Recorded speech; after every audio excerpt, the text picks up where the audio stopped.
all the teams here and the 3 judges. So UACC, you can kick things off. Sweet. Hello everyone. Welcome to the 10th anniversary of the MYOB Digital Challenge. This is the finals. So it's 2024. Congratulations on making it all the way here. Today, I'm Omar, and we'll have Ja, Devika, and Shailen, who have organized the whole competition, running the whole event, as well as our 3 judges, and we'd like to thank them all for making it here today. Emma, Caroline, and Dave. Emma and Caroline are from MYOB, and they'll introduce themselves and their roles soon. And Dave is from AWS. He's external and more technical, and he will introduce himself as well soon. So we're all excited to see what changes you guys have made based on all the feedback you've gotten throughout the last week and your amazing prototypes that you've also gotten the chance to build. We'll now go through the logistics. So each of the teams has to be present. A representative has to be present during the opening ceremony. And all of you have to be present during the closing ceremony, as well as the time that you've been allocated to present that has already been emailed to you. In addition to this, please send a team member name in the chat 5 minutes prior to our presentation time, as they'll be the person that will be sharing screen and sharing the demo during the presentation time. During the presentation, you'll get 10 minutes presentation time and 10 minutes Q&A. Someone will raise an emoji 2 minutes and at 1 minute remaining time, and send a message on the chat so that you know when to stop. You'll get a 20 to 30 second buffer at the end, after which we will cut you off and you will have to stop completely. And this is for both the presentation and the Q&A.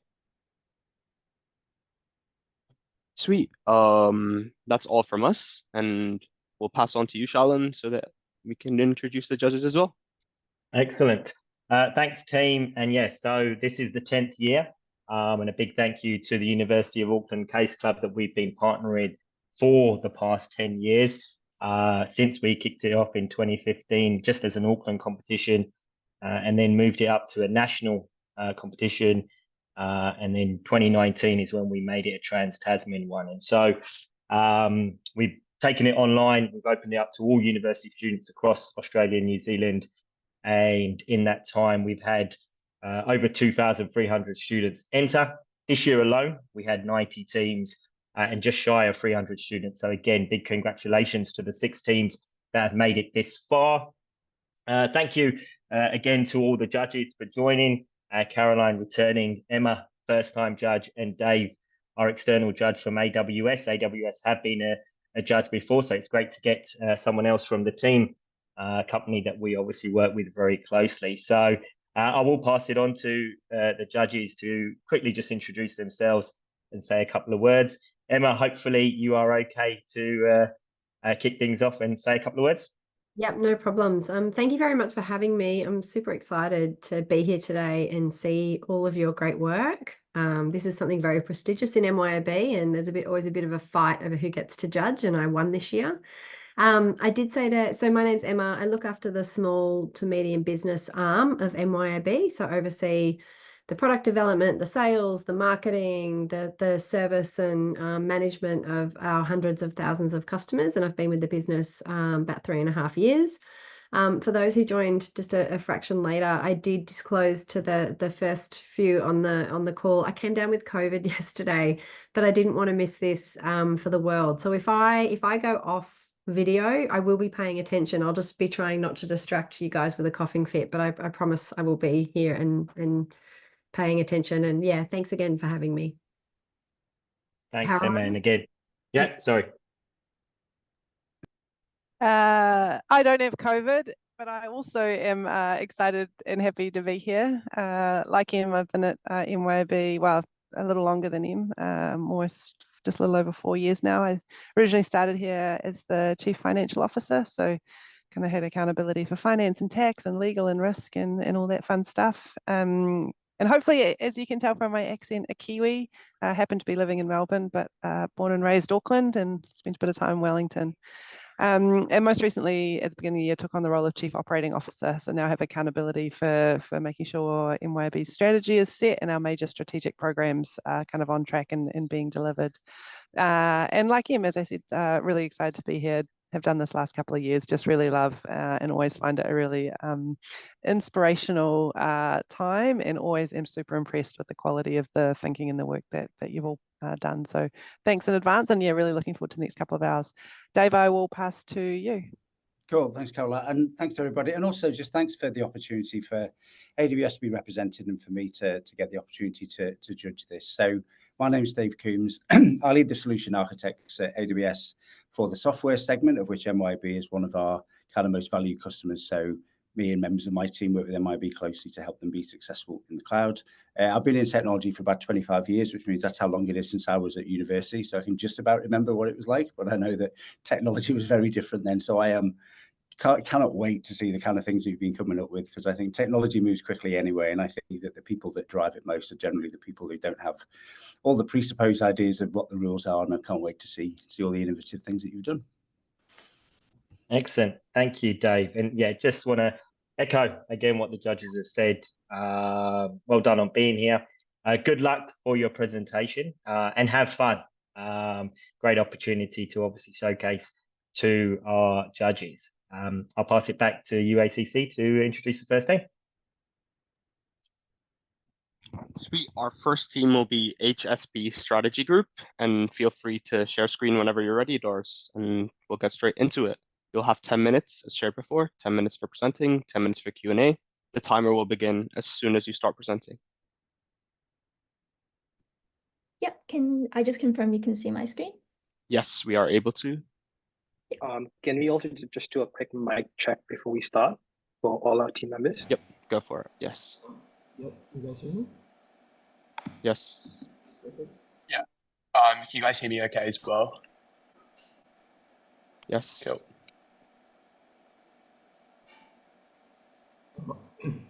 Alright guys, are we ready to start? Yeah. 9 out of 10 of all SMEs fail within their first 5 years. Cited reasons include bad financial decisions, poor marketing, poor market targeting, and many more. So the question that I want to ask you judges is who? Who can help these very businesses? And I think that we can all agree that the answer to that question is MYOB. So that leads me to our question. How can MYOB support SMEs by leveraging trends to drive subscription growth?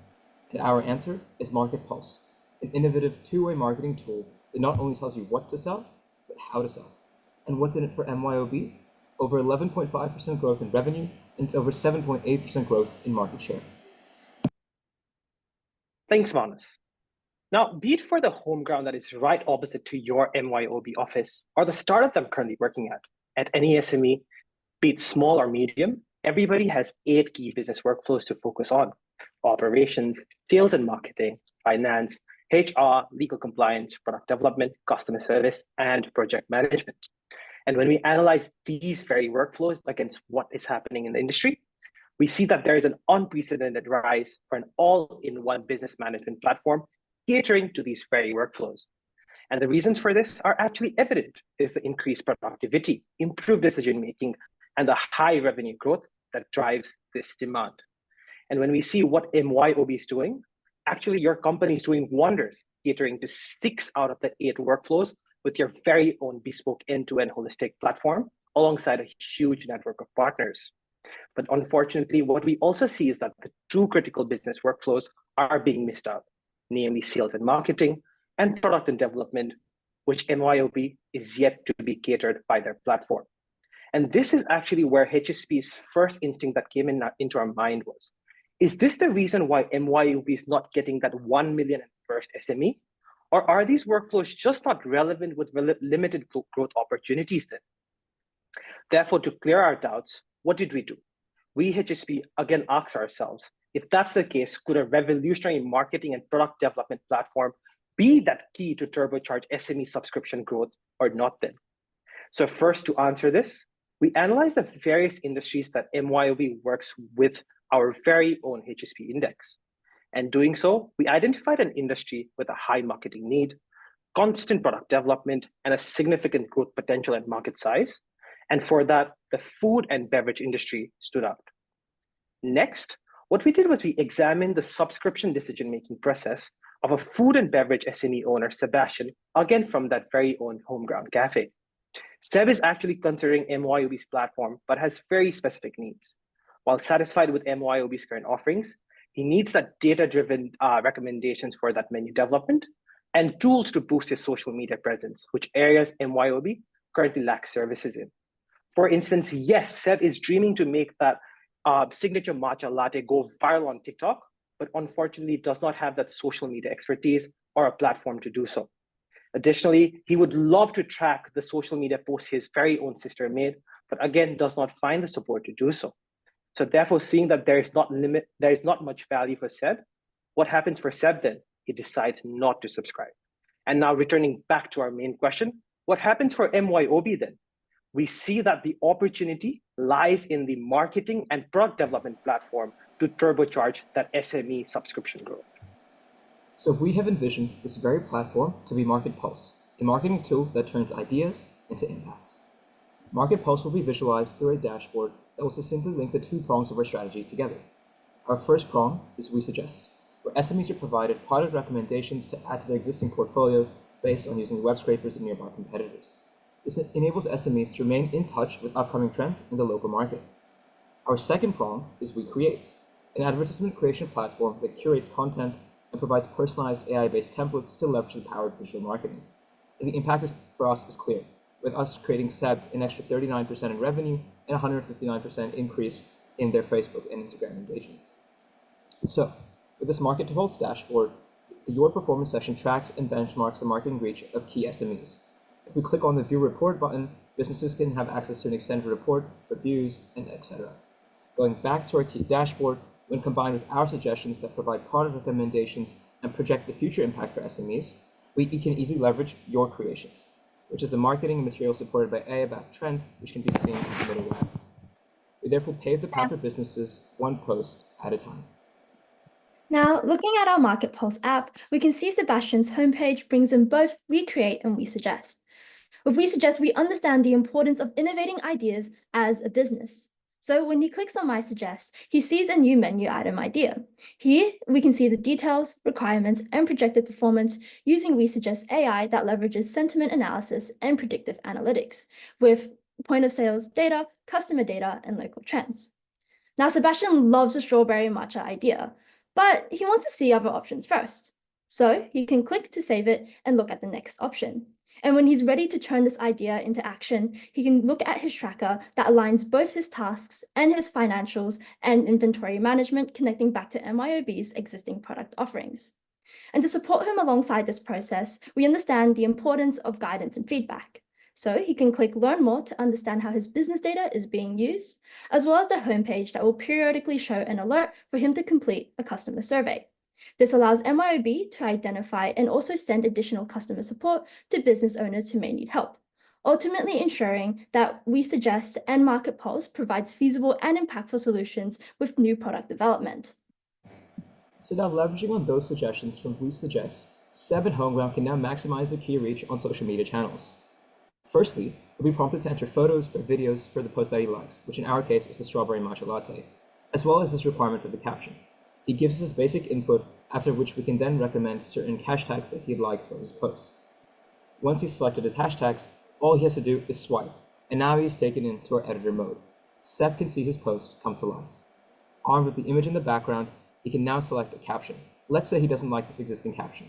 AI will generate a brand new caption. He loves this new one. It's trendy and it's fresh. He clicks yes, and then finds out all the key hashtags that he likes. And as soon as he clicks post, voila, his Instagram post has come to life. So now that we've seen what Market Pulse looks like, let's have a closer look at how data flows.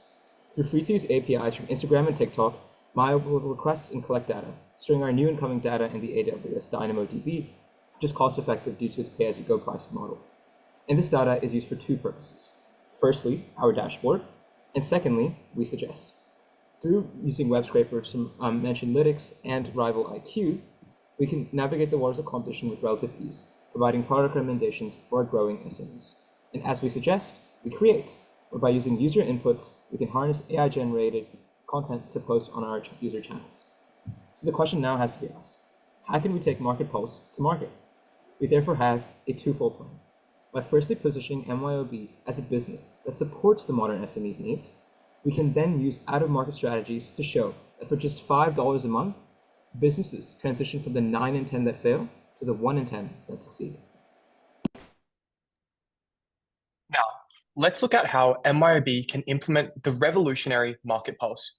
In 2024, we seek to build, develop, and pilot the software, and we believe that we could make a functional prototype ready for launch by Q4 2024. We will launch into Australia in 2025 and enter further regions in 2026. And alongside this, we'll make optimizations and continually gather feedback to continue improving functionality. Now, looking at 2028 and beyond, we identify further investment opportunities and expand AI cases in new segments such as recreation, hospitality, and retail industries. The key KPIs that we will use to measure our success is reaching $701 million in revenue by mid-2028, which is fueled by 2.19 million customers by 2029. It is clear that Market Pulse will help SMEs take their business to the next level. But what impact will our strategy have for MYOB? First, we will see a strong increase in MYOB users with an average CAGR of 10.3%. This will translate into a strong 11.5% increase in revenue. And finally, we see a 7.76% increase in market share pre versus post strategy. The impacts for MYOB are clear. And the best part is it's financially viable, generating an ROI of 212%. Now, the young man who once struggled with understanding social media can identify key trends, make viral in-scam promotions, and finally, track his engagement. Seb's Cafe Home Ground can now tackle revenue issues, score profit tries, and convert financial goals, all with the help of MYOB Market Pulse. Thank you for listening. I'll now open up the floor to Q&A.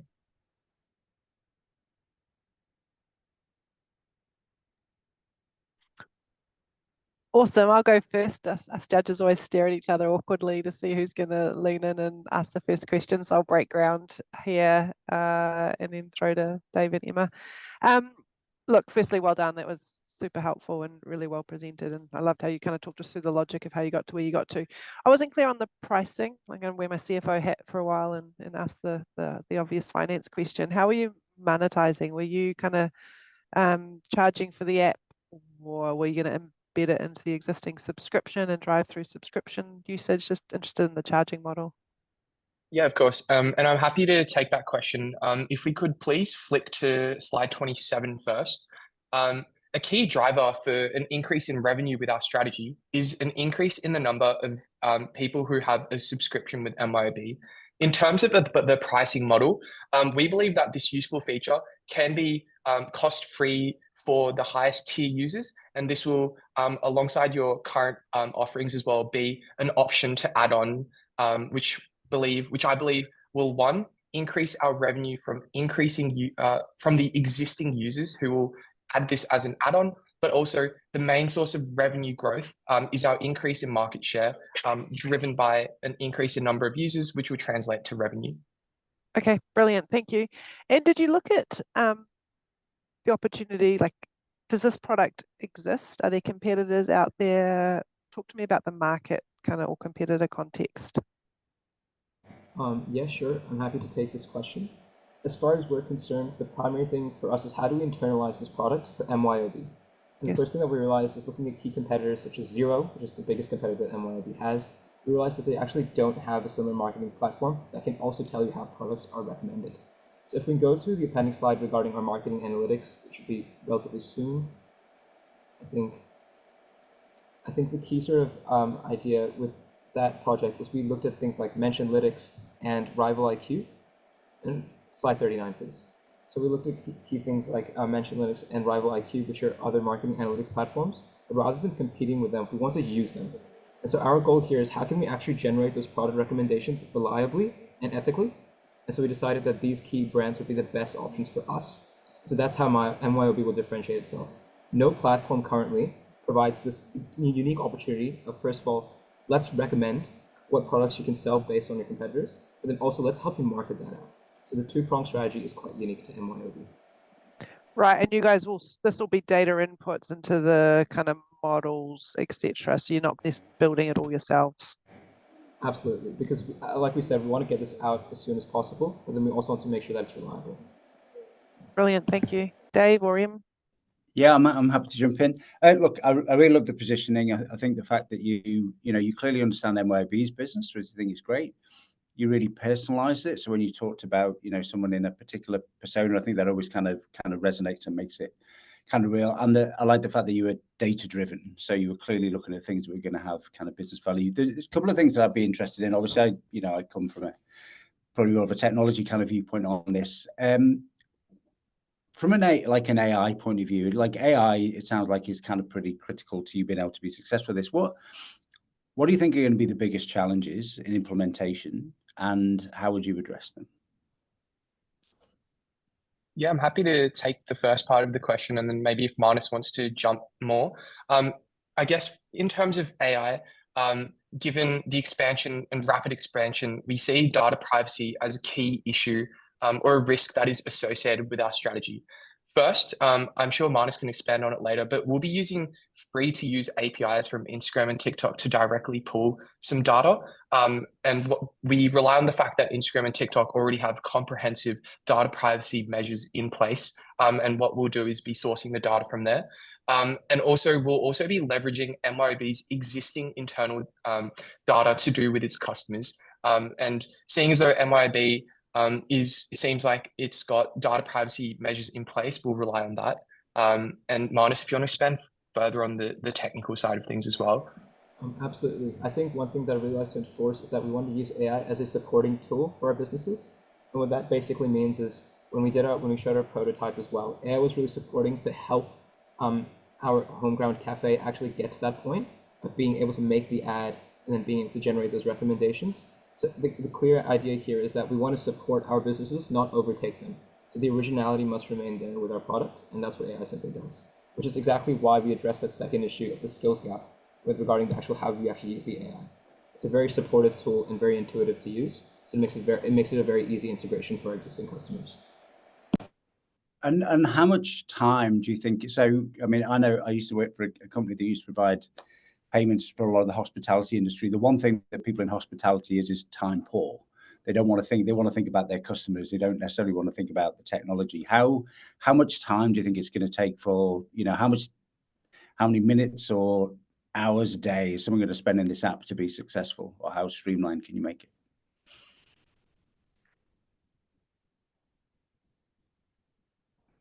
Yep, I'm happy to take this question. So in terms of understanding our business owners and also in various industries, the idea of that they are time constrained really comes down to why we have those modules in place. If we go back to our app with the data AI learning thing.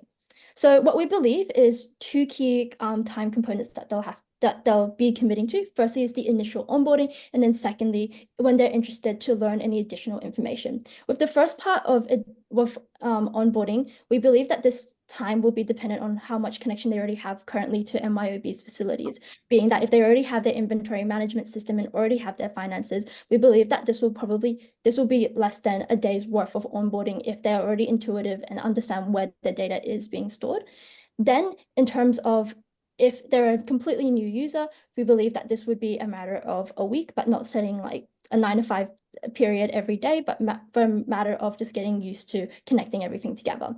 The second time taking part of our idea would be in those learning modules. And we believe that this is up to the own time spent of the business owner or the individual themselves. And it's not a necessity to be able to use the functions, but it's more understanding on where they're coming from. We believe that with these modules, you can come back and return to them, which allows them to pace themselves easily without feeling as though they have to rush to get all these skills learned before they're able to use the app.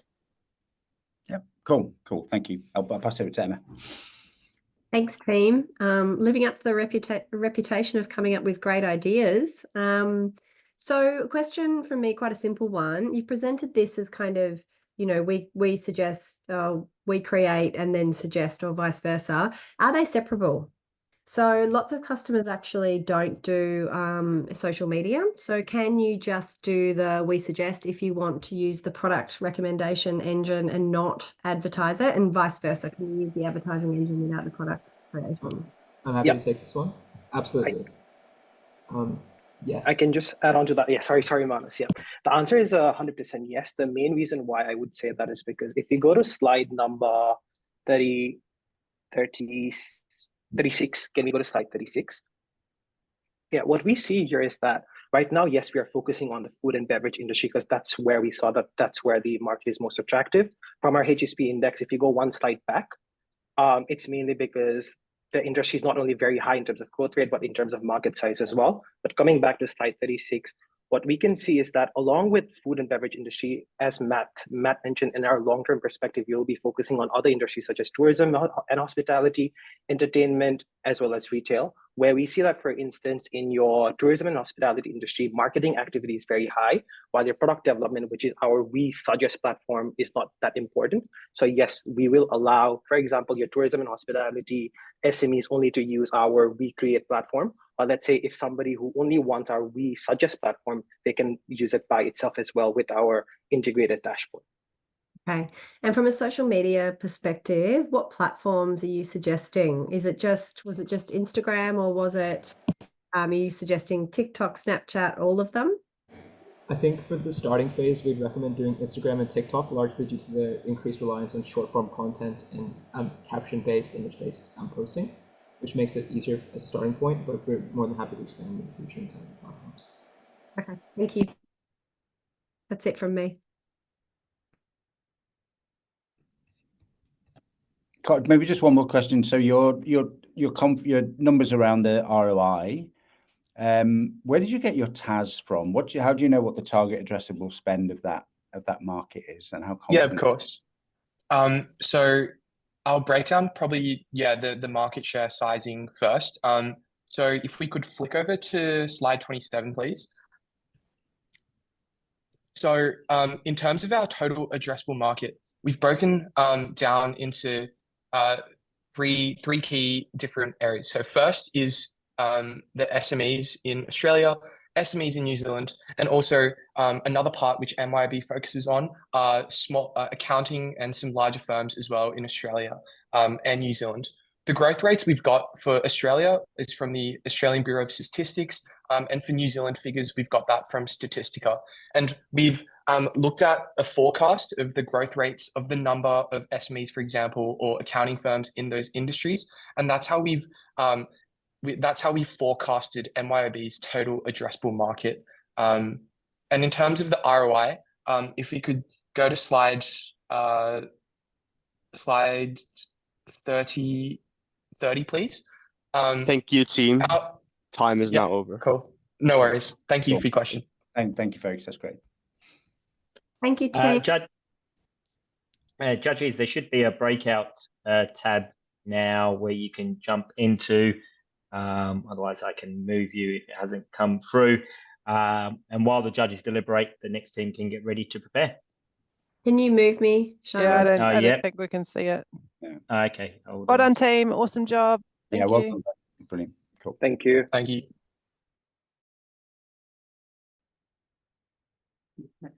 Hello, Emma. Hey, everybody. Are we good to go? Yes. So again, 10 minutes for presentation, 10 minutes for Q&A. A marker will be sent on the chat 2 minutes and 1 minute when they're remaining respectively. Timer will begin as soon as you begin presenting. Thank you, Team Affordable Business Analyst. Feel free to start. A very good afternoon to everyone, and welcome to our presentation on customer churn as part of MYOB Digital Challenge. I'm Nishchita, and today I'll be co-presenting with Tanmay and Rohan. We will walk you through our comprehensive solution aimed at reducing customer churn using machine learning and real-time dashboards. Here's an overview of our presentation. We'll start with an introduction, followed by a detailed discussion of the problem statement, case study, and our business model. Then we'll dive into our machine learning solution, the implementation flow, financials, and conclusion. Customer churn, or the rate at which customers stop doing business with an entity, is a critical issue for many businesses. Our goal is to prevent customer churn by enhancing relationship management through shared dashboards and leveraging machine learning for personalized outreach to at-risk customers. A model can act as very good example to increase relationship between the bookkeepers, accountants, and SMEs. Also, there is a huge market scope since MYOB serves a vast number of SMEs and accounting professionals, highlighting significant impact. The problem statement given by the MYOB is to define success. How can we use to innovate solutions to strengthen bonds between accountants, bookkeepers, and SMEs, therefore reducing customer churn across MYOB platforms? Here, we have considered a fictional case study. We have assumed a gaming company called Ultimate Game Zone with 10,000 customers, offering a diverse range of experiences like VR games to classic bowling and so on. To access these games, customers use rechargeable game cards which accumulate points with each game played. Additionally, there is an optional loyalty card that offers priority, service, and discounts. Despite their diverse offerings, they are facing a significant challenge of customer churn. Our business model looks like this. At first step, we collect the historical data. And the second step is to do predictive analytics to prevent or to identify the customer churners. And the third step is to do feature analysis. Here, we identify what are the important features. And the fourth step is to use the preventive techniques to reduce customer churn. And the fifth step is the retention strategy. Thank you, Nishchita. Now I'll be proceeding with the predictive analytics part. So the predictive analytics part, we have used RapidMiner in order to build the machine learning algorithm. After defining the pre-processing steps, we have chosen decision tree as an algorithm. So once we get the data and we run the machine learning algorithm, we get to know the churners, or we can predict who might be the churners or the potential at-risk customers with the confidence level as well. Now, our model has an accuracy of almost 82.219% overall accuracy, and we have used decision tree algorithm for feature analysis. Especially once the model is trained and tested, we get to know the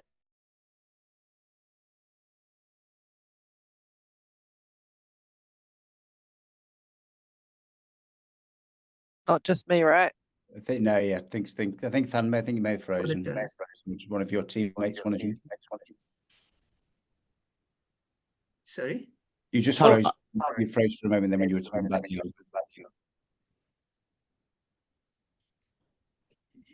you got as far as decision tree.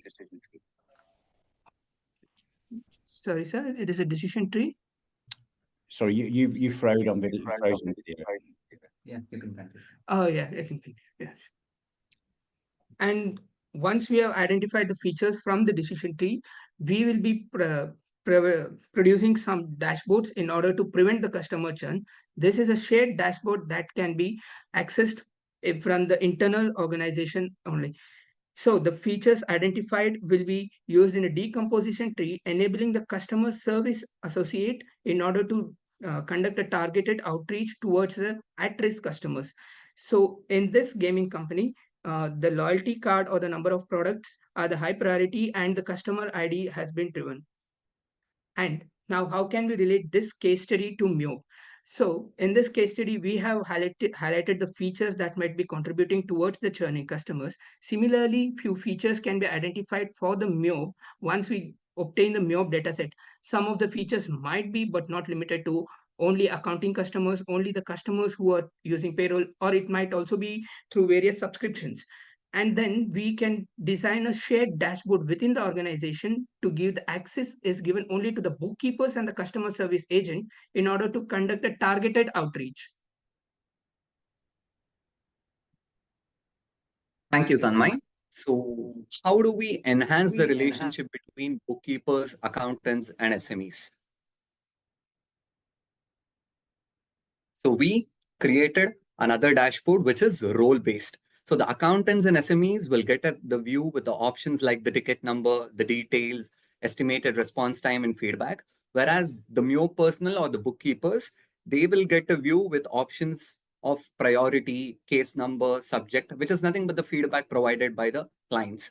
So the priority of these cases are divided as high risk and low risk based on the previous churner dashboard data. So if a client is observed as a churner in the previous dashboard and the same client raises an inquiry or an issue in this shared dashboard, then that client becomes a priority. So in this manner, the MYOB personnel and the clients can seamlessly communicate with a shared dashboard. While deciding technologies, Power BI was chosen because of its usage convenience and its data-driven decision making. RapidMiner was used to build the machine learning model specifically because there is no coding involved and it's user-friendly hovering. And finally, we can use PostgreSQL to extract the historical data because it's open source and requires very less computing power. So this tech architecture was designed and incorporated due to its ease of implementation and considering the financials and market conditions. The project implementation is proposed for 3 quarters, while the data engineer collects the historical data and the business analyst builds the predictive model in quarter 1. In quarter 2, the interactive live dashboards are created.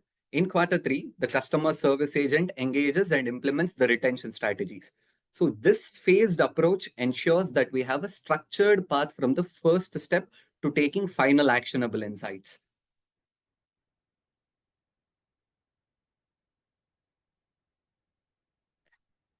Predicting and reducing customer churn has significant financial benefits. In the case study, we assumed the model predicts churners with 80% accuracy. So this is out of 2,000 customers, out of 2,000 churners, 1,600 churners were predicted accurately. Let's say we can retain at least 70% of these 1,600 churners, which comes down to 1,000 churners. So this can save up to a minimum of 5,000 revenue points. Why? Because we all know that customer acquisition is much more cost demanding and it can go up to 5 to 15 times compared to the retention, customer retention. So this highlights the value proposition and return on investment, indicating the economical benefits for the organization.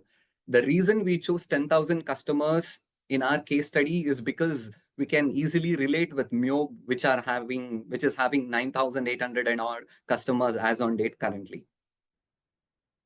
Next slide. So in conclusion, we were successful in predicting the risk customers using decision tree algorithm with RapidMiner. These highlighted features were used to draw insights about the at-risk customers and devise a plan personally to outreach them and preventing from churning out. We identified the features that could facilitate communication between bookkeepers, accountants, and SMEs with a shared dashboard and real-time update system. We are confident that our approach aligns with MYOB's values of innovation, authenticity, and teamwork, and we are excited to contribute to its success. On behalf of our team, I would like to thank the University of Auckland and MYOB for providing this opportunity to pitch in our ideas and solution here today. Now, we would be happy to answer questions, if any. Thank you. Awesome. Sorry, Emma, you going to? I was going to, but you take the floor, Dave, and I'll go next. Sure. Okay. So thank you. That was a fantastic presentation. Predicting customer churn is the holy grail of every business. So if you can make it even slightly better, then you're probably kind of moving the needle. So it's a really interesting and challenging problem to pick up. I mean, and it was very centered around the machine learning model, and I have kind of worked a fair bit in that area. So I'll probably just have a couple of quite specific questions, and then maybe Emma and Caroline talk more with the business side. So first of all, why did you choose a decision tree as your model? Yes. We choose decision tree because even if we choose other models such as naive Bayes or regression, we get the accuracy might be higher, but we'll not come to know what are the features that are contributing towards the churn. Whereas when we choose the decision tree, when we draw the tree structure, we'll get to know what are the important features. And knowing these features, we can cultivate or develop some retention strategies in order to retain those customers. So to identify the features, we have chosen decision tree algorithm. So that's a really, I really like that answer. What the follow-on question from that is, how do you determine whether the feature that you are correlating with or identifying as having a large component towards churn? How do you know if that is causal or if it's just correlated to something else? Yes, like once we get the data, in order to avoid this correlation, we use correlation matrix in order to find the highly correlated individuals. We'll be eliminating that in the data pre-processing itself in order to avoid the round logic or the circular logic where the prediction is done via the same factor. So the data cleaning needs to be done at a very high level in order to avoid this churning or repetition of the factors or the confusions. Cool. And then one other question. So when you described that role-based access control table, and it sounded like you were going to prioritize responding to queries from customers that you identified with potentially a high propensity to churn, which I understand. Do you see any downside with that? The downside would be like this will be a role-based access shared dashboard. The data sharing might be a major issue for us because we don't want the customers to know what is their priority level. So data privacy and data sharing needs to be addressed. Maybe I'll ask a following question. So just because someone isn't going to churn doesn't mean they're not highly valued. So some of your most highly valued customers could have legitimate questions. So how do you make sure you are not inadvertently not servicing customers who are very loyal while spending your time on customers who potentially had a propensity to churn? We apologize for that. Can you please repeat the question? Oh, so I was just kind of asking, so this idea of we're going to respond to questions from customers who we've identified as potentially a high propensity to churn, the risk is that you're actually not servicing loyal customers as well as they should be. So how do you get that balance between those? So we built this model exclusively only for the churners. In fact, in the first dashboard, what we built, we can draw insights and we can understand in a model. So the algorithm, it clearly defines only the churners. So our entire concentration was towards the churners, but we made sure the overall accuracy was 80%. But the churners, the accuracy, if we go to the technical details, it's 97%. So we are 97% sure we'll identify all the churners. Okay. So our concentration was only for the churners and not the loyal customers. Cool. That's great. Thank you. Thank you. Over to you, Anna. You asked my question about loyal customers, so I'll table that one.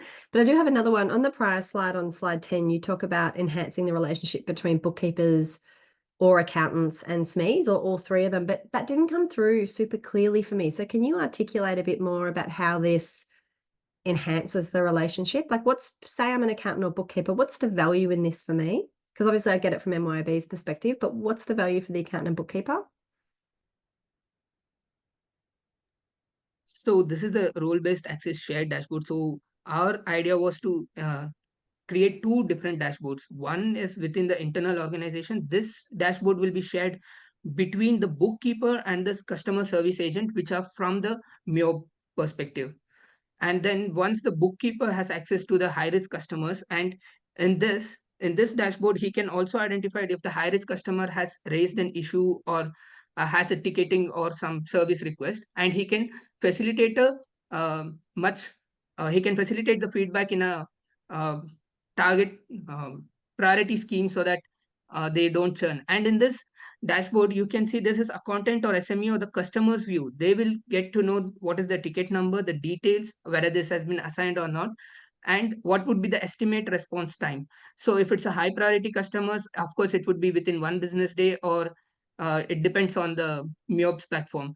So even when they give the feedback here, if the accountant or the customers have any feedback, when they incorporate the feedback here, it will be reflected towards the our bookkeepers here in the subject or the second dashboard. So this is a single dashboard as a role-based, but this view will be for the MYOB internal organization, and this will be for the customers. It's a very specific small key dashboard where he can get readings. So the enhancement is really a tool that allows accountants and bookkeepers to better manage their customers to prevent churn on our behalf. Yes. Okay, thank you. That was it from me. Caro? Sorry, couldn't find the audio button. Could you go back to the financial slides? I feel like we're all finding our lanes here. Dave's going to ask technical questions. Em's going to ask business questions. So I've got to represent finance. Are you saying here that you expect to be able to save 7 out of 10? Is that kind of your success rate on what we'd call saves or retains? So you're asking that we can 70% of the churners we can retain. That is just an assumption, ma'am.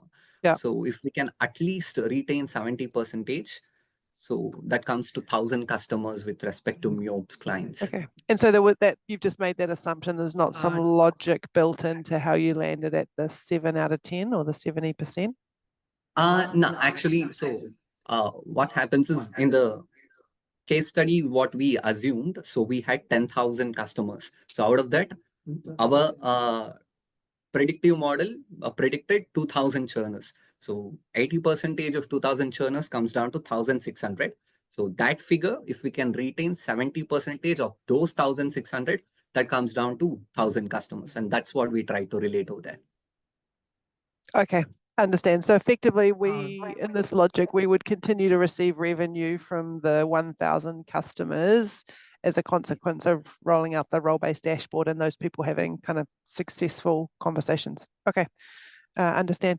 And in terms of the effectiveness of this, whilst the algorithm, you've spent a lot of the focus of this has been on the algorithm and the logic and the kind of the science behind it.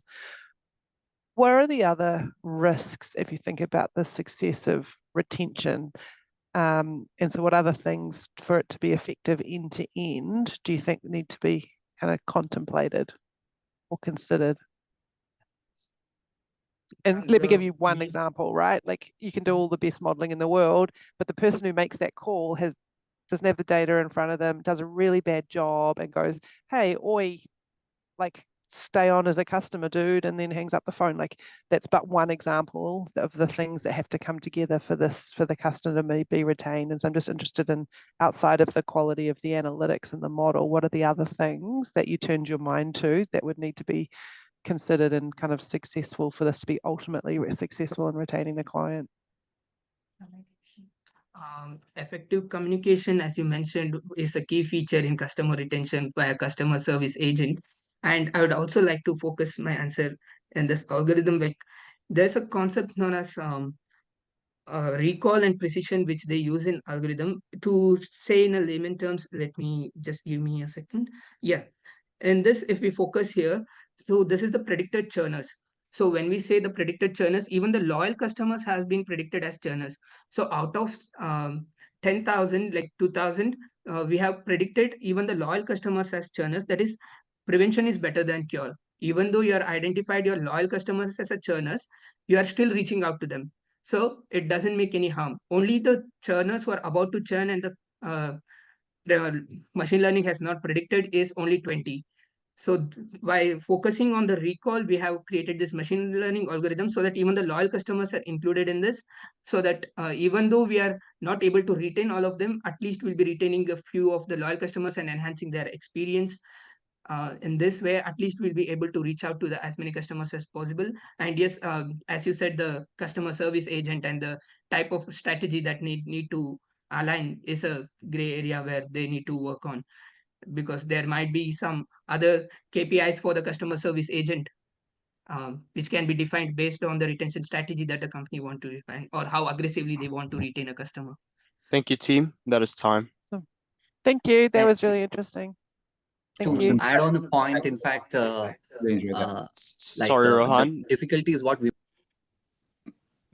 Oh, brutal, there's Omar, a lot brutal. of problems with. You have to work a lot on data cleaning. Sorry, That's Rohan. what actually Time is makes up. a model better.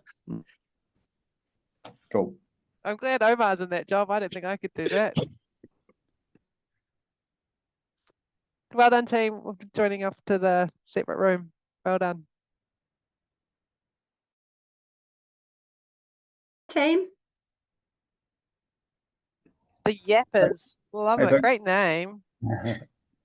Yeah, I'm pumped to see what the Yappers are. Thank you.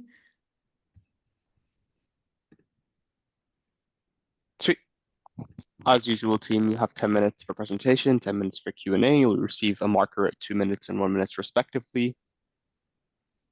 The timer will begin whenever you're ready to start presenting. Thank you. Amazing. Just before we start, can you check that you can hear both myself and Chloe? We're just operating off one laptop for the mic. Yeah. Can you guys hear me okay? Yes. Amazing. Cool. Thank you so much. I'll start. Good afternoon, everyone. Our team, the YAPers, are here to present our solution for the MYOB Digital Challenge. The case question we're tackling is, how can MYOB increase SME subscription growth? SMEs represent a significant market opportunity, and our goal is to identify strategies that will help MYOB capitalize on this potential. With the case question, how can MYOB increase SME subscription growth by 2029? We've gathered 3 insights followed by our strategy Infinity Sync. Finally, we'll discuss the expected impacts of our strategy. Our underlying strategy thesis is measuring success through data lens, yielding growth through automated processes, optimizing workflow systems and resources, boosting subscriptions with innovative solutions. We plan to make the current MYOB offerings more efficient in our strategy in order to be more appealing to our customers. Our SME value proposition highlights a potential market opportunity. There are 3 million plus SMEs in ANZ, with 1.05 million currently actually not using any accounting software, giving MYOB a potential share of 367,500 SMEs. SMEs tend to stick with their first choice due to switching costs, and therefore attracting more SMEs now generates a higher likelihood of increased value from those SMEs who successfully grow into larger businesses. By attracting more SMEs with valuable solutions, MYOB can increase its market share and revenue significantly. Let's take a closer look at the challenges SME face when managing multiple applications. SMEs often use various third-party apps to manage different aspects of their operations. As SMEs grow, they accumulate more third-party apps, each containing different sets of data, and this presents several challenges. The first one would be these apps often lack integration, requiring SMEs to manually enter data into multiple systems, which is both time-consuming and prone to errors. Without seamless integration, ensuring data consistency becomes a significant challenge. This can lead to poor decision-making based on inaccurate or incomplete information. And therefore, our proposed solution, MYOB Infinity Sync, aims to address these issues. Introducing MYOB Infinity Sync, a solution designed to revolutionize how SMEs manage their data. So, what does MYOB Infinity Sync offer? We plan to use AI to automatically detect, map, and sync data from different applications into MYOB, streamlining data integration. This will provide a seamless integration with multiple apps and a centralized dashboard for SMEs to manage all their integrations and data flow. This will offer insights and analytics to help businesses understand their performance and identify areas of improvement. So, why is this important? We want to simplify this data integration and make it easier for SMEs to manage all this excess information and create seamless workflows to improve operational efficiency. So, our business model is designed to cater to the diverse needs of SMEs. Our target audience is SMEs who are currently using less than 10 platforms and want deeper analytics by integrating data amongst these platforms. We plan to have a freemium add-on model, which will include free basic integrations and an enterprise add-on of $50 extra a month for more advanced integrations and AI-driven insights. This will be available for all account right plans. We also plan to have a pay-as-you-go system where usage-based pricing is used based on the volume of data processed or the number of transactions handled. This would be ideal for those who don't want to upgrade their plan but need more functionality beyond their plan allowance. So let's take a look at Infinity Sync, starting with our small business Innovate Co. When you log in, you'll be able to see all of your relevant business data on one page. You can easily track the progress of your current business initiatives by looking at your KPI progress. You can also use this data to inform business decisions, for example, looking at your most common FAQs and seeing which ones aren't currently on your website and placing them there so that customers can more easily access them. You can also customize your widgets easily by clicking into them to see exactly what data is being pulled, and you can also toggle this on and off so that you can choose the data that you want to look at on a day-to-day basis. The Integration Hub is a one-stop shop where customers can clearly see what apps they currently have integrated, as well as all the potential opportunities through the App Store, which they can easily filter by tags for functions and purpose of apps. In the bottom right corner, you'll be able to see that there's an error log where any areas that might need further investigation are flagged, such as update requirements or any other issues, so it can be brought to the forefront of the client's mind. The profile page's purpose is to enable this personalization, to put in key details of the company, visibly see any notifications that come through, as well as the ability to monitor and change the accessibility based off preference. And lastly, the workflow page helps you to keep up to date about your status and the health of your integrations so that you can make sure everything is running smoothly. The error log connects with the Integration Hub so that you can match those errors and resolve them as quickly as possible. But seeing the data alone isn't enough, and Infinity Sync allows you to create automated actions to replace mundane and repetitive tasks. For example, Innovate Co currently sends out many invoices, but struggles to keep up with those who don't pay them. And so with this payment follow-up rule, you can connect it to your customer experience platform. And so when an invoice is overdue and the customer hasn't responded, you can automatically send out this macro to remind them to pay their invoice. And you can also turn these on and off depending on what your business wants to do. We also acknowledge that there are similar products that exist, such as Zapier, Workato, and Microsoft Power Automate. However, the key difference of Infinity Sync is the AI-driven insights and being able to take the integration data and form actionable analysis and automation. In considering alternative options, we've decided not to consider any of the use of AI-generated content or suggestions completely, as we acknowledge that a high level of hallucinations happens within AI recently, particularly in picture generation. I will now walk through an example of a current process that MYOB uses that Infinity Sync will help create extra value for the MYOB customer.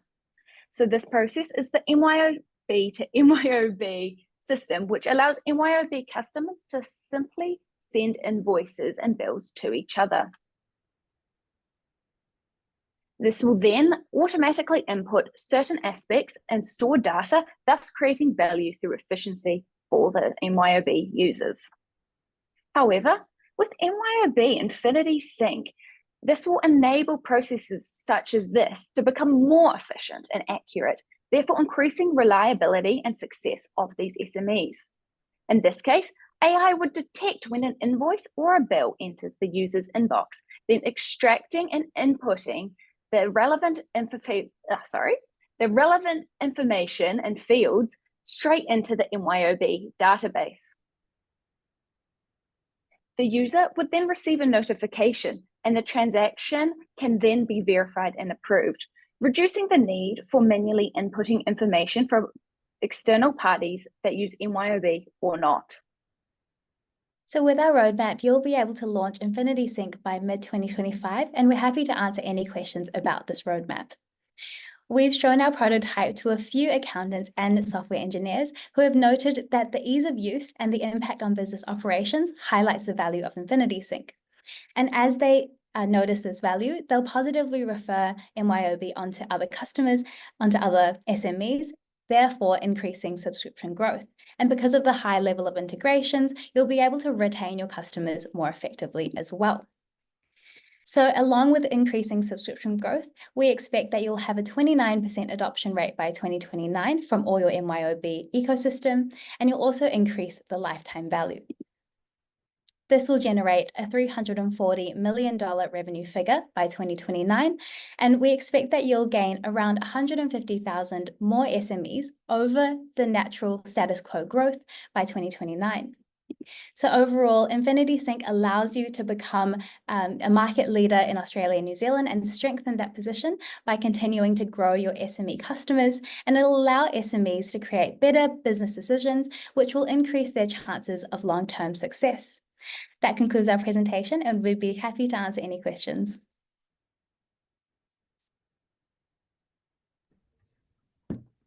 Brilliant. Shall I jump in?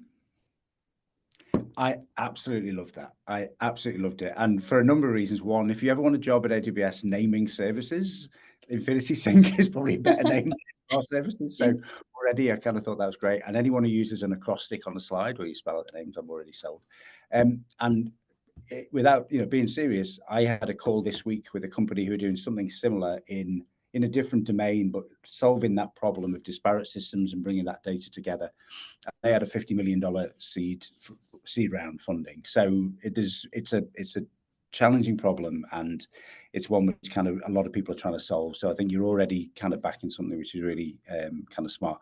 The question I have is that we sometimes use the word AI like a kind of magic wand, and we kind of wave it around. We go, AI will do X and AI will do Y. And I am kind of curious as to, have you thought about the next level down? So when you do have different systems with somewhat linked but overlapping data and how you brought it together, how are you actually going to do that? What kind of data structures, what kind of algorithms, what kind of confidence have you got that you can bring that stuff together and then either present it to customers or even potentially do like a two-way sync and allow them to write back onto the underlying systems? That's the really hard part.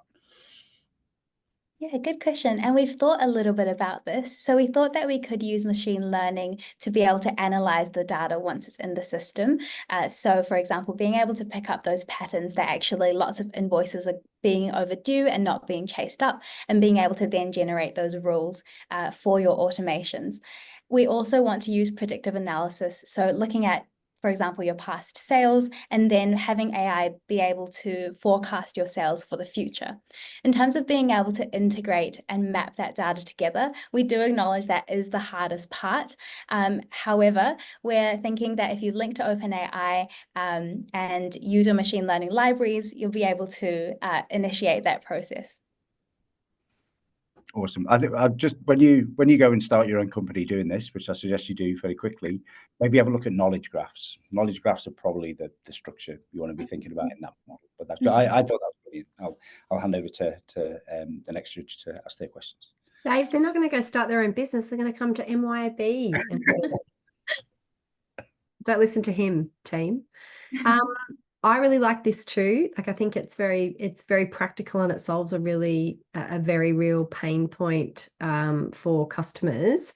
How did you, I'm curious to go kind of right up to the start. When you were considering this as an idea, what was it that sparked this idea for you? So how did you land on this? I can answer this one. So how we landed on this actually stems a lot from my summer internship, where I was working in an operations team, and it was to do with automating certain processes. And at the time, I was like, wow, this is really good. This would actually benefit a lot of people. And then just talking within, I guess, our group and our friends, we realized this would be the perfect solution for MYOB to help these SMEs succeed.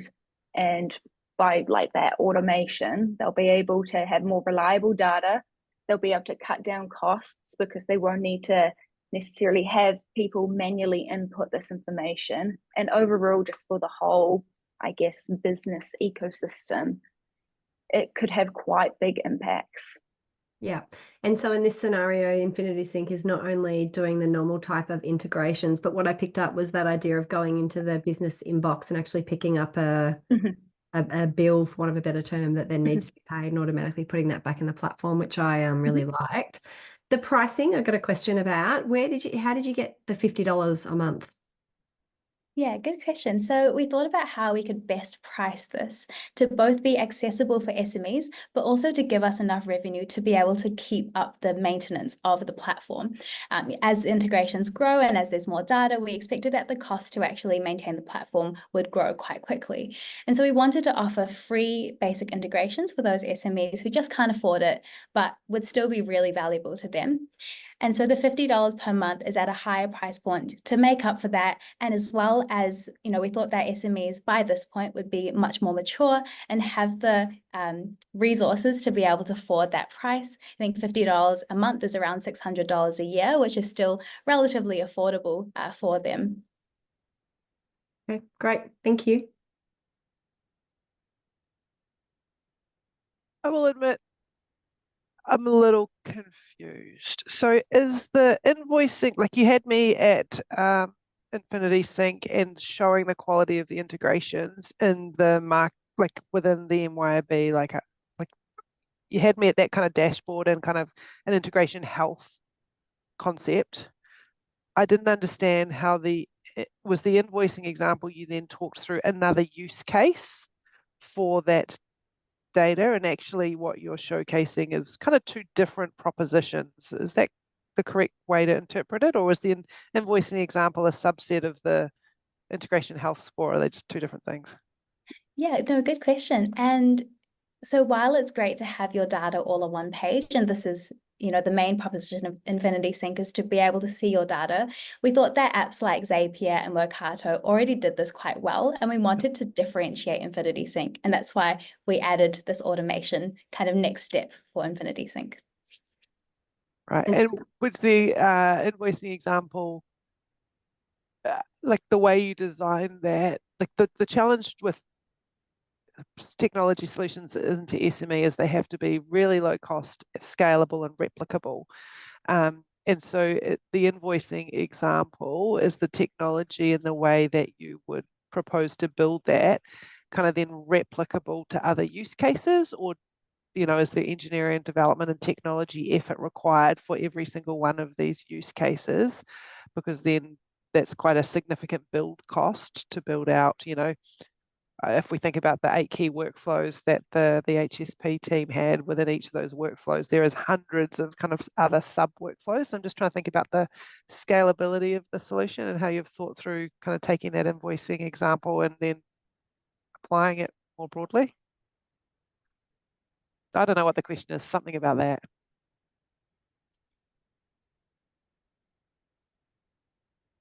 In terms of scalability, yeah, that's a really good question. And I think we do acknowledge there's a lot of use cases for Infinity Sync, and perhaps it's hard to build them all out at once. To combat that potential risk and high costs, we'd probably try to implement a phased approach and picking a few key ones that SMEs often use. So maybe starting with billing, for example, and then gradually increasing their capabilities to different parts of the business. Great answer. Thank you.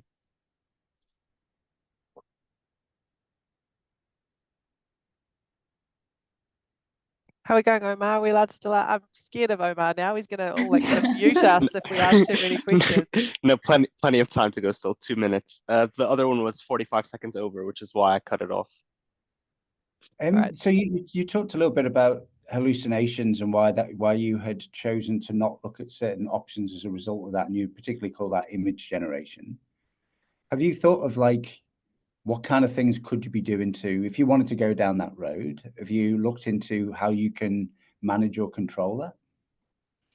So I think hallucinations come from, particularly when you're using ChatGPT, it's just going off the entire internet. And I think that's where the hallucinations can start happening. If you were to use your own library, so for example, the AI can only lean on the documents that you provide them. Maybe they can only look at your website, they can only look at your internal documents, and they can't look at the wider web. That would definitely be able to help the hallucinations come at a lower rate. We just thought that the process of doing that and kind of collating all your business documents is quite, can be a big one, particularly if the business documents are scattered around or not organized. And so that's why we sort of went away from solutions that would rely on building your own internal business information. Okay, no, yeah, that's great. That makes a lot of sense. Thank you.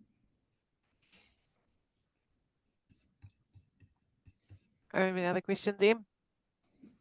No, I thought your presentation was really clear, and I'm obviously very familiar with this. This isn't, too dissimilar from some ideas the team have had. So we've done our own internal work around this one. So it was very familiar to me. I really like the way you've thought about it, and I really like it was grounded in real world experience.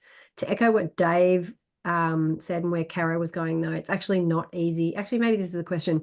It's actually not easy to build. So feasibility is a question for me. And when you name some of those other companies, Zapier, like they've spent tens and tens, hundreds of millions getting to where they get to. How do you think about feasibility for us? And did you actually have a roadmap sort of timeline in here of how long you thought it would take? I could touch on the roadmap very quickly. We did have one, and we were quite ambitious to launch it in mid-2025 of next year. That includes a few months of, really comprehensive research and analysis, and then a few months of testing. In terms of the high costs, I think while that is a significant risk that we acknowledge, I think the value of the product is so great that perhaps it warrants such a high investment. And additionally, on top of doing it in a phased approach, you can probably, while the product is live, think about ways that you can reduce costs and be able to really allocate those costs efficiently. However, that's probably something that we can definitely do a bit more research on in terms of how much it would actually cost to build this. Yeah, awesome. Thank you. We'll get you in front of our CFO when we pitch it. Sweet. Thank you, team. That's time. Oh, thank you. Thank you. Hello, welcome back, everyone. We'll get straight into it again. Team Angela Chelvin is up next. If you'd like to share screen.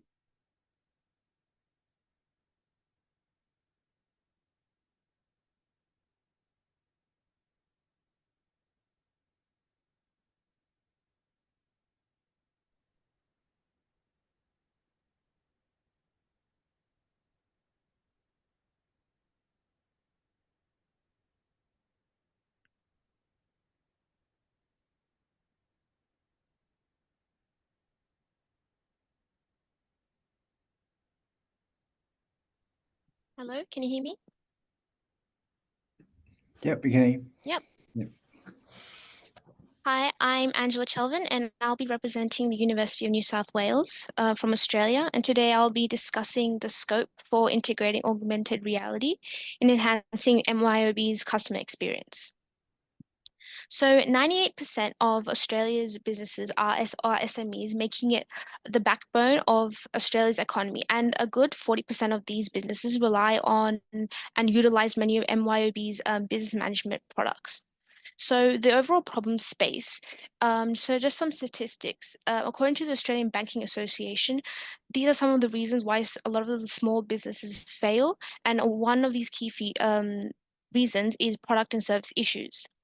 And so this obviously can, for the MYOB customers, this can endure frustration and stress due to difficulties of technical issues and trying to figure out how to make certain platforms or certain softwares work, time constraints, operating with limited staff, and desire for efficiency in their workflow.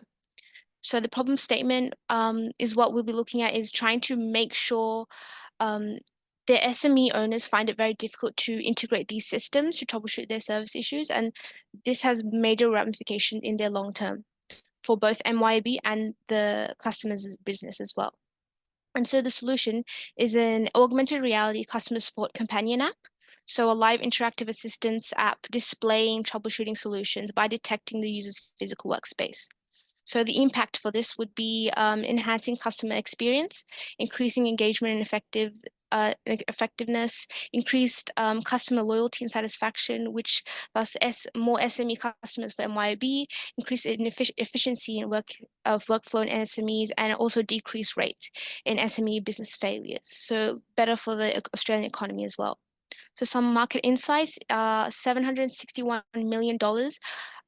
There's a large market segment in the augmented reality software industry of this year in Australia alone. And from this year to 2029, there's expected increase in user penetration in Australia of up to 3.3 to 4% increase. And this is a value proposition canvas. So it's just a general breakdown of what the needs are and how we can create the correct solution for the needs of the customers. And so we're trying to make sure that they provide real-time context-specific guidance and boosting user engagement, productivity, and efficient troubleshooting to foster this higher satisfaction and loyalty for MYOB's customers. And so this is the proposed business model. So having a subscription upsell, so making sure loyal customers have a premium upsell feature. Partnership opportunities. So with AR glasses, like in Google, Apple, they have the Vision Pro. We can use that as well the app as well. And a usage-based pricing model. So the pay-as-you-go model for the SME businesses. And the go-to-market strategy overall will be a pilot program. So and a general marketing campaign with demos, case studies, testimonials, training and onboarding, integration in existing systems. And here are the financial modeling, keeping in mind that everything are just assumptions. The revenue projections are around $18 million for monthly revenue, and annual will be $216 million. And so the cost analysis of maintenance and support, approximately $78,000. This may increase, especially in the early stages of the app, but in general, the total annual cost is approximately 250K. And ROI is expected with increasing other expenditures like worker salaries and other maintenance costs could expect a ROI of 500%. And this is the overall market. So from the TAM, we've got $1.44 billion. And then if we look into the more smaller market, we have a $288 million opportunity. And then for MYOB, we've got a $216 million opportunity. And so some key metrics, we have adoption rates that could be really useful to track percentages, customer satisfaction, support efficiency to make sure the accuracy of the augmented reality technology is working correctly, and churn rates of the customers as well. And here's an overall timeline. It's also very optimistic, but this is what we're planning to do, is having first 3 months just user research and ideation development. The next 3 months, maybe early MVP prototype development. Then next 3 months, pilot launch, collecting feedback, making sure everything, the general aspect of the app works, and then a full rollout in a year's time, and over that, optimizing and scaling. And here is a demo. So here's a quick demo of what the map could look like. So something very similar to what MYOB already has. So just where the customer can have the same sign-in, same onboarding. This will only be for customers that are using the app for the first time. So getting started, being mindful of any blockages of the screen, enabling camera access. And so this will just be a general tutorial of the app. So scanning whatever software, MYOB software that the customer is using, they will be able to scan through the app, and the software should detect it. So in this case, it's MYOB Business Account Rights Sales specifically. And then, of course, they'll have different troubleshooting questions and rather solutions that possibly could help the customer. And this is just, they'll have the option to scan again if it's inaccurate. And once the onboarding is finished, the customer will have the AI remote assistance and the tutorial. So some of the features, not all of them was included in the prototype, but these are just some of the features. Contextual AI support, remote assistance, interactive tutorials, and voice and gesture control as well. And some of the back end and front end of the architectural design, using AI frameworks like AI Kit or AR Core, user user interaction layers, so support voice and gesture control, and data processing analysis, support integration, and cloud infrastructure. And this overall solution has a strong alignment with MYOB's values. And so addressing the challenges and enhancing customer experience by offering the cutting edge solution, it will reduce the friction, accelerates the problem resolution, and boost user engagement. So, and overall, this solution not only addresses the present need for more effective customer support, but also sets the stage for future opportunities in AR-driven business management, ensuring that MYOB supports their customers and also continues its leadership in the digital landscape. Thank you.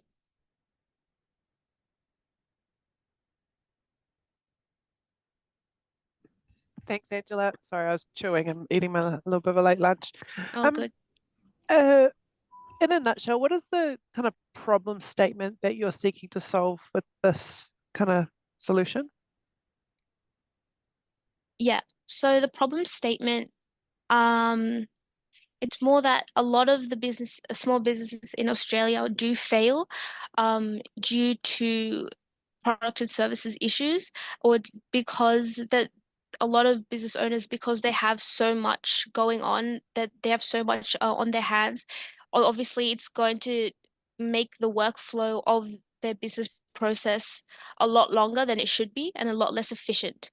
And because there are high numbers of small businesses failing and closing down very early on in the first 3 years, in Australia, having an app that can really increase the efficiency of troubleshooting their service issues can really help decreasing the ramifications of their business process in the long term.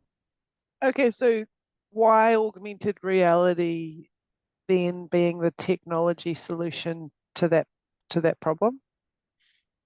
Because I assume, why is augmented reality, like I'm picturing someone wearing glasses, right? Is that the vision you have, that someone, is it a glass-based augmented reality?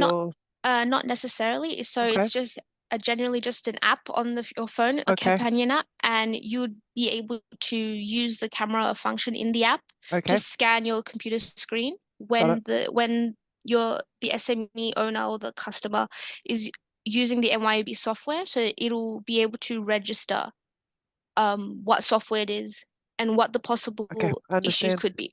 So as opposed to having to go in and Google, how do I fix this annoying thing on MYOB Business, right account live version 19, workflow for invoicing, it makes, so augmented reality is the solution to getting them quicker to problem resolution. Yeah. Awesome. Okay, got it. Thank you. Super helpful. Thank you. I have a follow-up question to that, and just following me, just kind of maybe not understanding the solution completely. I thought when you first started, I thought it was going to be things like a tripping hazard in the workplace, or like you've put a cable here, or kind of an OH&S thing. I was surprised that you were kind of going from a digital environment while you're logged into MYOB to effectively an analog kind of representation in a camera picture, to then look what it is and understand it, to then generate a digital representation. Why would that not just be like a contextual chatbot saying, because I know where you are, it looks like you're having problems? Why that augmented reality in the middle? What is that adding on top of what is potentially already possible with some of the technology that we have, in digital experiences? Yeah, that was a great question. In my opinion, obviously, a lot of the time, looking for service troubleshooting issues, it's difficult to kind of look for every single, because there's different types of troubleshooting issues as well. In terms of MYOB, there's login issues, there's security issues, there's certain aspects of the software that the user might not know how to use, or they might have some sort of error. So all of that can be immediately within seconds. All they have to do is just take the app, scan their computer screen or iPad, and the technology will be able to detect what error is involved. And from there, if there is an error and the user isn't satisfied, they can scan again, and this will obviously, there'll be live input into the machine learning obviously. So it'll be to create more accurate technology. And obviously, a case study of this could be Care AR, which is very similar to this solution, but it's similar to what you said with the actual physical hazards. I have it here somewhere. So this is just some of their metrics of how successful using augmented reality was for them. So there was a 40% increase in their customer satisfaction. There was an increase in first call resolution rates and remote resolution rates, and a decrease in length of call services. So there's less actual traditional call services needed as well. So it's just a quick and faster way of troubleshooting, essentially, before going on to the actual customer service. Cool. Okay, that's great. Yeah. I have one other unrelated question. Could you go to your Yep. slide on the costs and the benefits? Yep. If I remember correctly, it was something like a 250K a year, like 75 maintenance and 250K. Oh yeah, this one. Where did your I mean, any CFO would absolutely love to see that numbers, but where does a an annual revenue of 216 million against where did an annual support cost of $78,000 come from? Yeah, so these are just general assumptions from industry, like the average industry costs. So obviously these are very optimistic, but generally there will be a high expected ROI from this, with other companies doing it and other companies getting on board with augmented reality as well for different services and different solutions to their company issues. This would definitely be a higher return on investment. Obviously, this cost analysis doesn't include all costs. So obviously it is very optimistic, but I'm just Yeah, you may have, based on those two sets of numbers, you may have underestimated your expectations. Yeah, that's fine. That's cool. All right, that's great. Thank you. Thank you. And I had a question, so I'm glad you're on the page, because my question was, I didn't quite understand where the revenue comes from. So where am I getting 18 million? I'd love if you can find me 18 million in monthly revenue, but where is that coming from? So it's coming from, so I'm assuming from online sources, I'm just assuming that MYOB has 1.2 million customers, and then 40% of it are SME customers. And then from there, from another source online, I found that 75% of those customers were ready to get on board with using augmented reality as their customer support service. So if we're just assuming that, there would be around 480,000 SME customers. And so just by calculation and assuming that $50 per month a subscription fee as well. So just with those simple calculations, you can easily get or something around. So sorry, so okay, so you've assumed they'll pay for support. I'm assuming yes. Okay. Sorry. Okay. What makes you think that they'll pay for support rather than just expecting us to offer it for free? Efficiency, obviously. Definitely. And I think obviously I am looking into, I think the subscription fee would be more of an upsell. But being optimistic, I'm assuming that if they do want to pay for the subscription fee as a premium feature, then it would be $50 per month. But initially, it would be the basic augmented AR services through the app, but that it depends on the quality of the troubleshooting as well, and how accurate the error detailing is, or when the app within the app. So obviously, a premium feature would just be allow for a more accurate and more faster experience through the app for the customers. Okay, thank you. Yeah.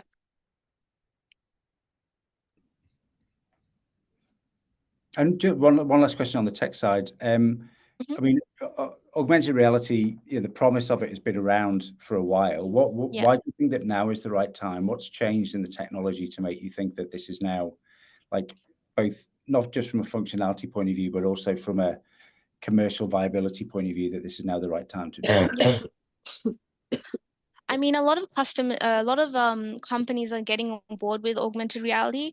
So like IKEA with furniture, if you would want to see what type of furniture would go well in your room, you could literally use your phone just to see before you purchase the item. Or even with measuring something, you can use your phone, calibrate it with your surroundings, and then measure certain distances with it. And Garnier, Google, Apple, everyone has it. So I think MYOB, being a business management company, I think it would be quite beneficial for its customers and quite beneficial for those SME businesses as well. Cool. All right, that's great. Thank you very much. Thank you. And final question, Angela, did you do this by yourself? Yes, I did. Wow, shout out to you. Like, Thank that's you. brave. So credit where credit's due. Good on you. Thank you. And it's a lot of work, and you presented really well. Thank you. Cool. Thanks, Angela. Thank you. That is time. Thanks, Angela. Well done.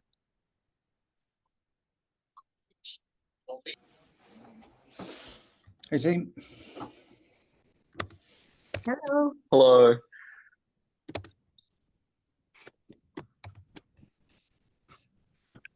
Sweet. Hello, Team XP Squad. You will have 10 minutes for presentation, 10 minutes Q&A, and you'll receive a message for 2 minutes and 1 minute remaining, respectively. And the timer will begin whenever you're ready to present. Thank you.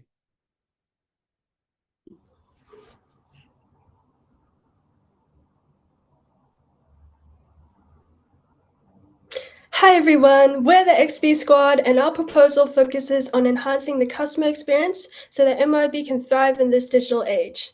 Ensuring that customer experience is enhanced is vital to the growth and success of SMEs. This enhancement can be done through redefining MYOB's customer support to create memorable experiences that strengthen customer satisfaction and loyalty.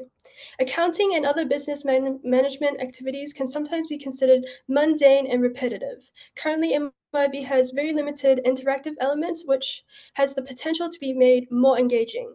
There's also MYOB Academy, which helps its customers learn to build their business on MYOB.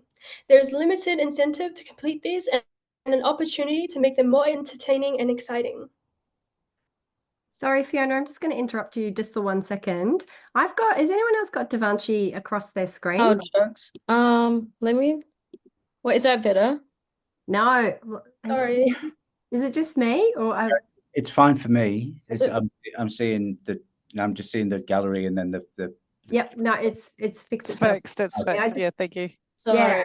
No, I you can't see anything. I mean, you look great. Just saying. look great. I was going to say that. I think it was an option. Sorry. It was just covering some of the words. So sorry to Okay. interrupt the flow, Fiona. I thought I just better Sorry. jump in. No, that's good. Thank you.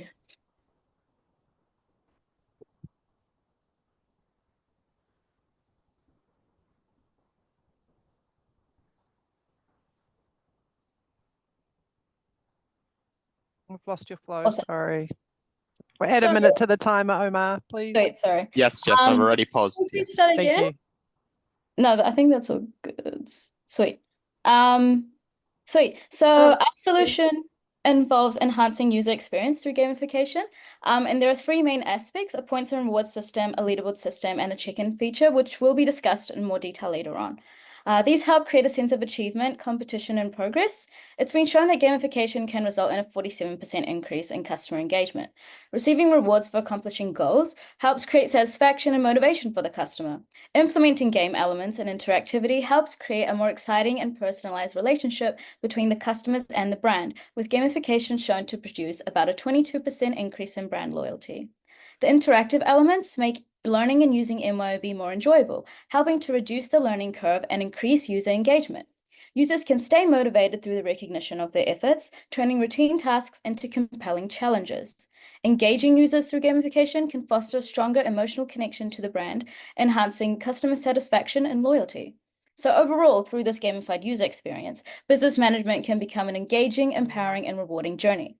This innovative approach not only simplifies learning and usage, but also recognizes and values user achievements, fostering loyalty and driving business success that benefit MYOB and its stakeholders.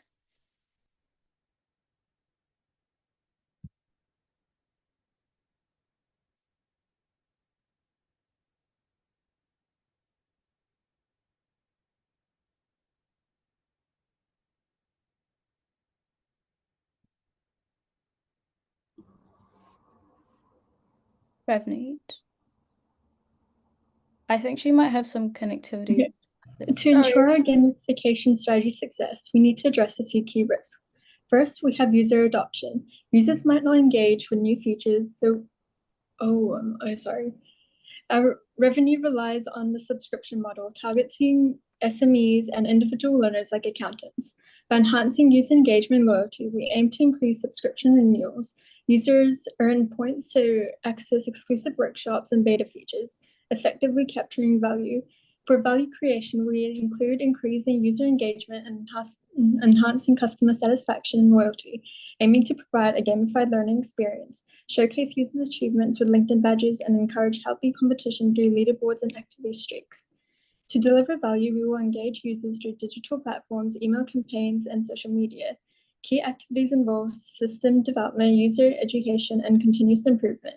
Integrating points, rewards, leaderboards, and gamified referral system will encourage users to share our platform.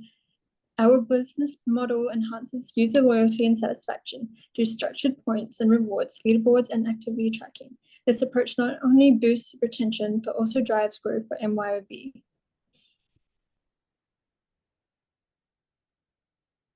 Sweet. So now we will present our prototype.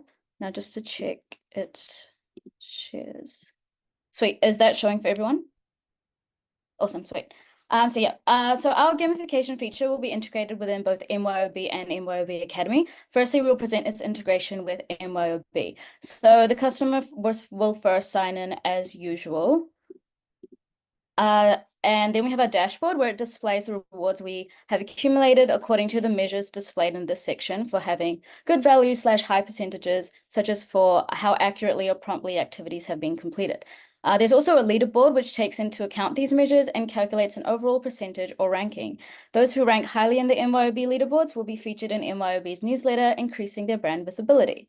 To accommodate for not only employees, but management teams as well, a referral system is implemented where the top 3 companies that successfully refer others to sign up and pay for MYOB services annually will receive a free subscription to MYOB for a year.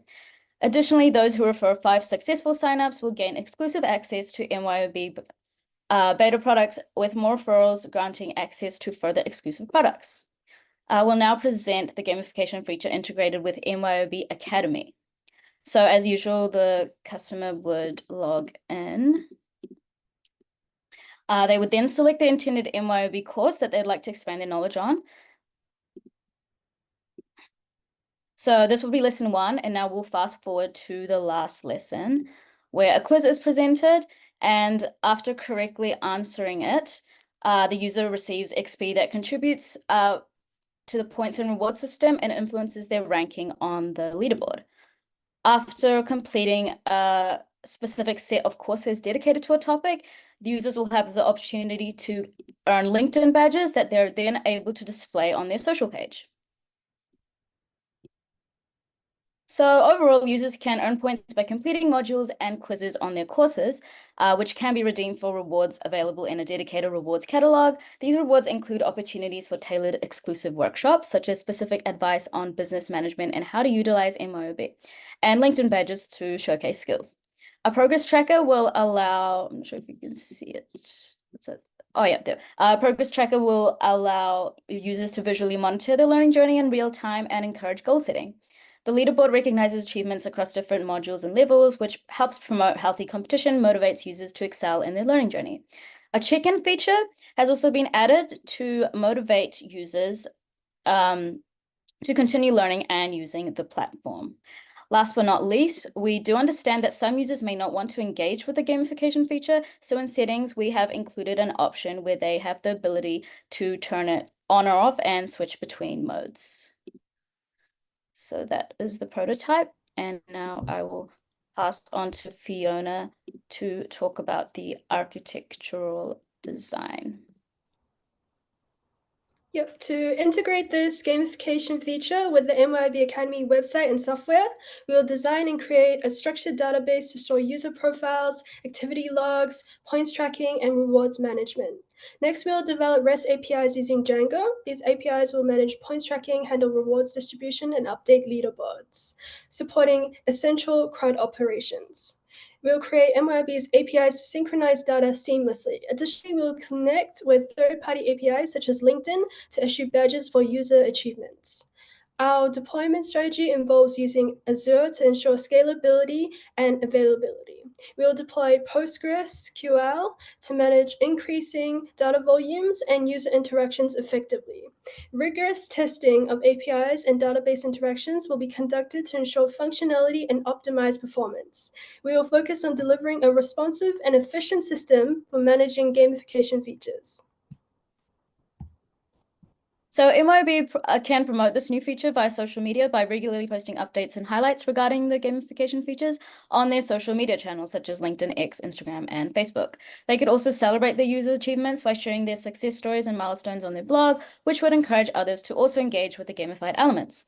Alongside this, they can make posts on MYOB Pulse, their news section, and let their existing customers know via email marketing. For the project timeline, we will focus the first 9 months on developing new program features. During this period, we will also gather valuable customer data and marketing strategies to ensure our new features meet their needs and preferences. Following development, we will spend the next 3 months integrating these new features into the MYOB platform. This phase will involve rigorous testing to ensure a smooth transition and functionality.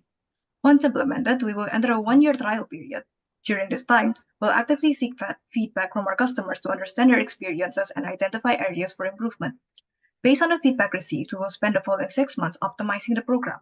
This phase will focus on defining features and addressing issues to enhance user satisfaction. Finally, we will fully implement the optimized features into MYOB program over the last months. This will mark the completion of our timeline, ensuring our customers have access to the best possible version of MYOB.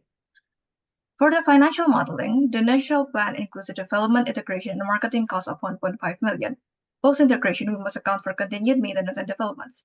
Our model will use an average annual maintenance cost of $1.5 million. As for the loyalty program and other extra costs, we estimate an annual fee of $500,000. Now, we will use 3 key metrics to evaluate this initiative's success: customer retention, engagement with the MYOB Academy, and ROI. We hope to increase customer retention rate by 15% and MYOB Academy engagement by 22%. We have also set a minimum ROI of up to 70%.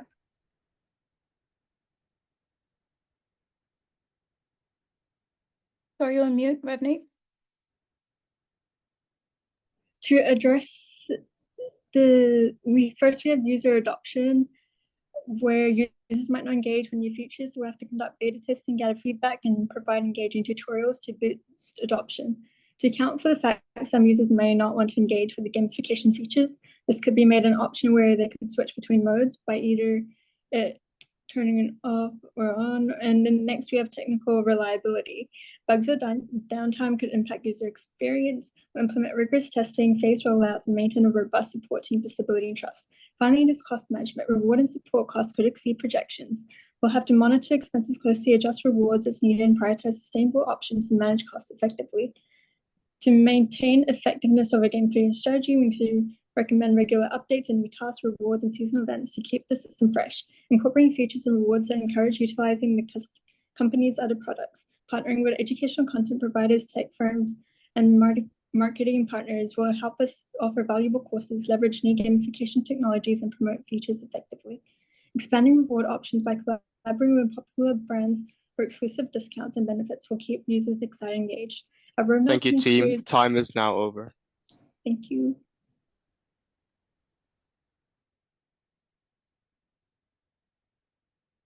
Q&A? Yes, 10 minutes. You're ready. Thank you. Thank you, team. Just got pipped at the post there with timing. So just a question from me. First, a comment. Good on you for having somewhat realistic execution costs. Some others we've seen today maybe didn't, but they seem really realistic. But obviously they're quite high. If you go back to the costs slide, did you think about how you might test these before you sinking the better part of $2 million a year and 1.5 million up front? So how would you propose to test this? Because a 15% increase in customer retention rate is a lofty goal. So and you're asking to spend a lot of money up front before you know you're going to get that. So in what ways could you test this without such a large outlay?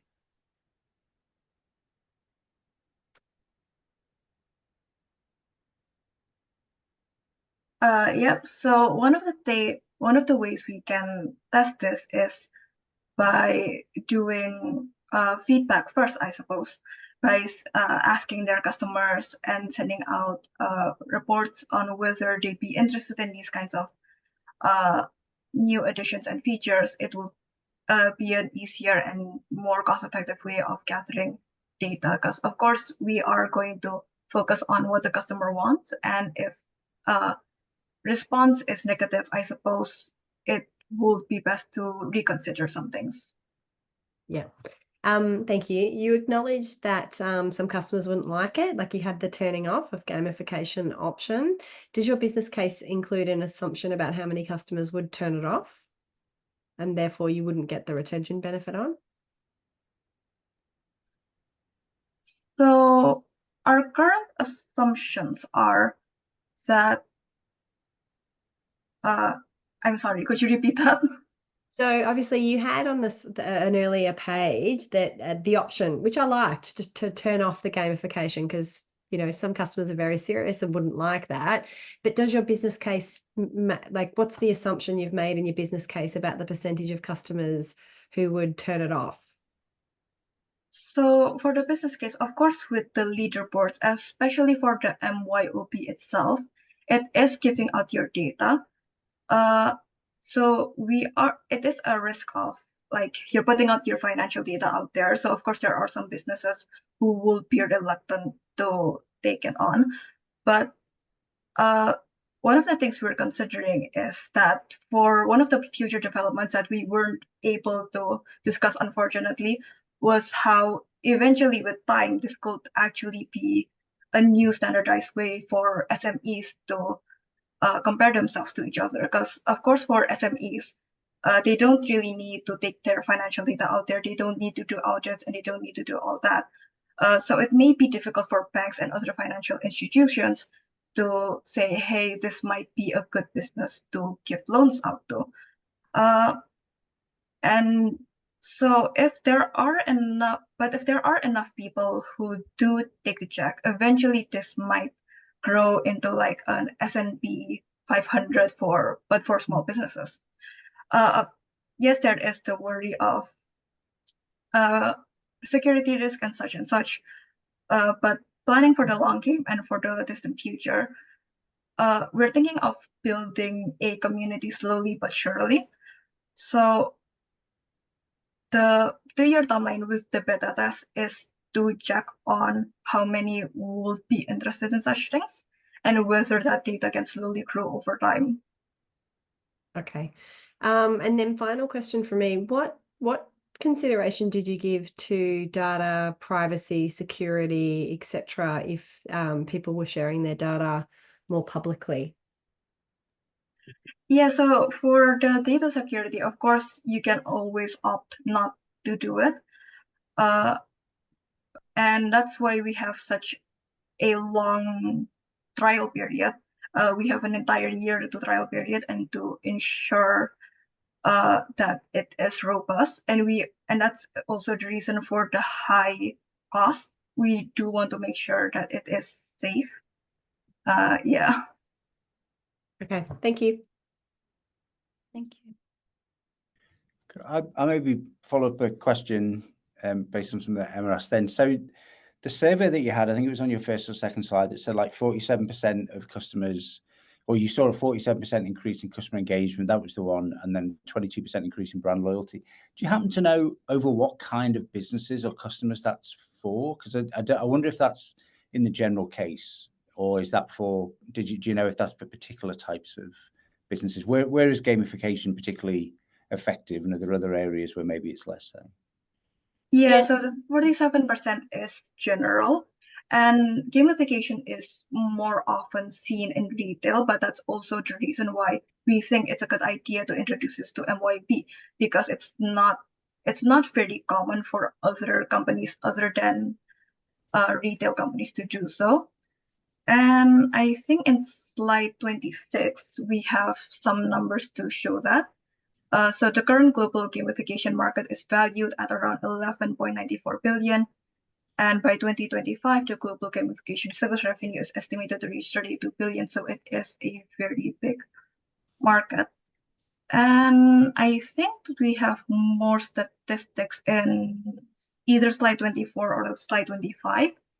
And we are saying there's a 22% increase based on, slide 25. There's one stat. Pardon? Sorry, I can't see the numbers because it's on full screen. Oh, yeah. This one? So one more after this. So there's one before this. Yeah, that one. So there is social gamification is gamifying a website boosts comments by 13%, social sharing by 22%, and content discovery by 68%. And that's where we're taking the 22% from. Because of course, with MYOB Academy, there's only so many lessons, and you will finish eventually. But if people were to share it to their socials and go to their friends, hey, their MYOB has this academy, you can get certificates, you can get LinkedIn badges, it may increase engagement for the academy. Yeah. Okay. That makes sense. And then similarly, your timeline slide seemed to be very short in sort of like a long time, gathering data and customers on marketing, and then a relatively short implementation time, and then a long time for obtaining feedback. I would have expected to see like an MVP earlier to sort of validate, some initial thoughts around it before, to Emma's point, before the large investment. So maybe just thinking about the relative sizes of those activities in your timeline, it didn't seem like the kind of ratios you'd expect for like a digital product and a digital innovative product like MYOB. My only other comment on your I thought your technology choices were really sound right up until you said you were going to deploy to Azure, but I presume multi-cloud is in your long-term strategy. So AWS is obviously the kind of long-term home for this thing, but Azure would be great for your MVP. Yeah, we'll certainly consider it more in the future. Thank you for the feedback. Yeah, we'll get some credits. Cool, thank you. Did you guys look at other reward systems? And what I mean by that, all point systems. Being a Kiwi living in Australia, like velocity points, Qantas points, like they're all the rage, flybys, you name it. There's like a plethora of points-based systems on this side of the Tasman in particular that drive consumer behavior. Just really interested to understand if you thought about that as part of your proposition at all. Yes, I think. Go ahead. Oh no, I was just going to mention that in our future recommendations, we thought that we're just focused the rewards without the partnerships, so more focused on MYOB, like the exclusive workshops, and more about the customer, like the LinkedIn badges, and then in the future, after we like test how it goes with the gamification feature and how many users actually adopt it, then we were thinking of doing partnerships such as like the discounts with like external companies. So definitely we did consider, but just not right now, but in the long term later on. If you wanted to add more. Yeah, if I can add to that, we were also thinking that maybe MYOB could have rewards that are with their other platforms. Because I believe recently, either yesterday or the day before, there was news that MYOB recently rebranded MYOB Advanced to MYOB Akumatica. I'm not sure I'm pronouncing that right. Yep. But potentially one of the other rewards would be like special beta testing with gamification, it is very flexible. So maybe in the future, there's a gamifying feature that connects MYOB platform with the MYOB Automatica, and then maybe the rewards are you get those features first and you get to trial it out. So yeah, like future investment opportunities would be those. Yeah, there's more because gamifying is so flexible, there are many ways to take it, and that's why we are very passionate about our presentation. Yeah.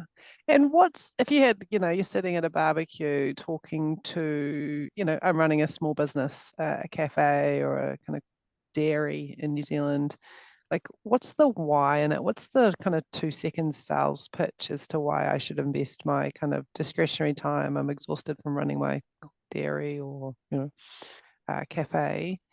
What's the kind of 2-second sales pitch at the barbecue?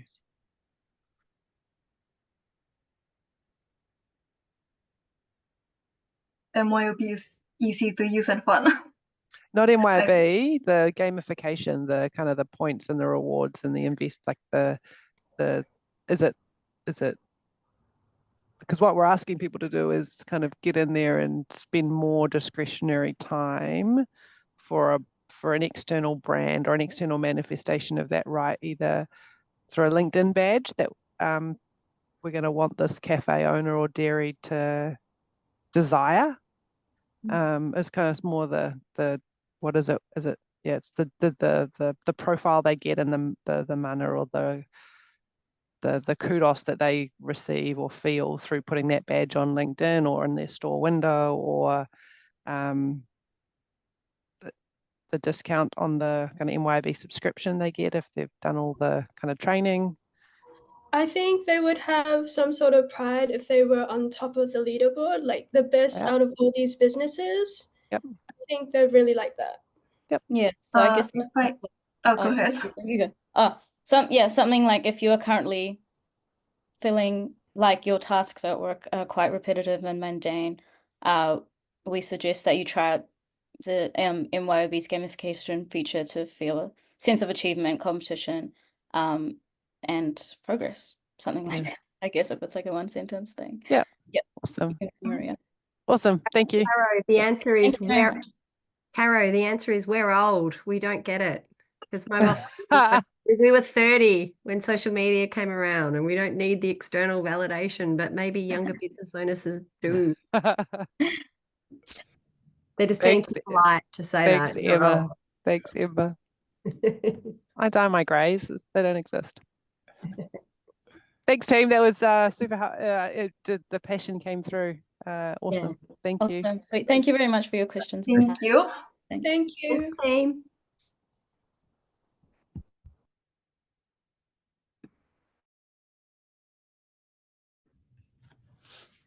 We're back. Lucky last. Hey, team. Saving the Hello. best. Hi.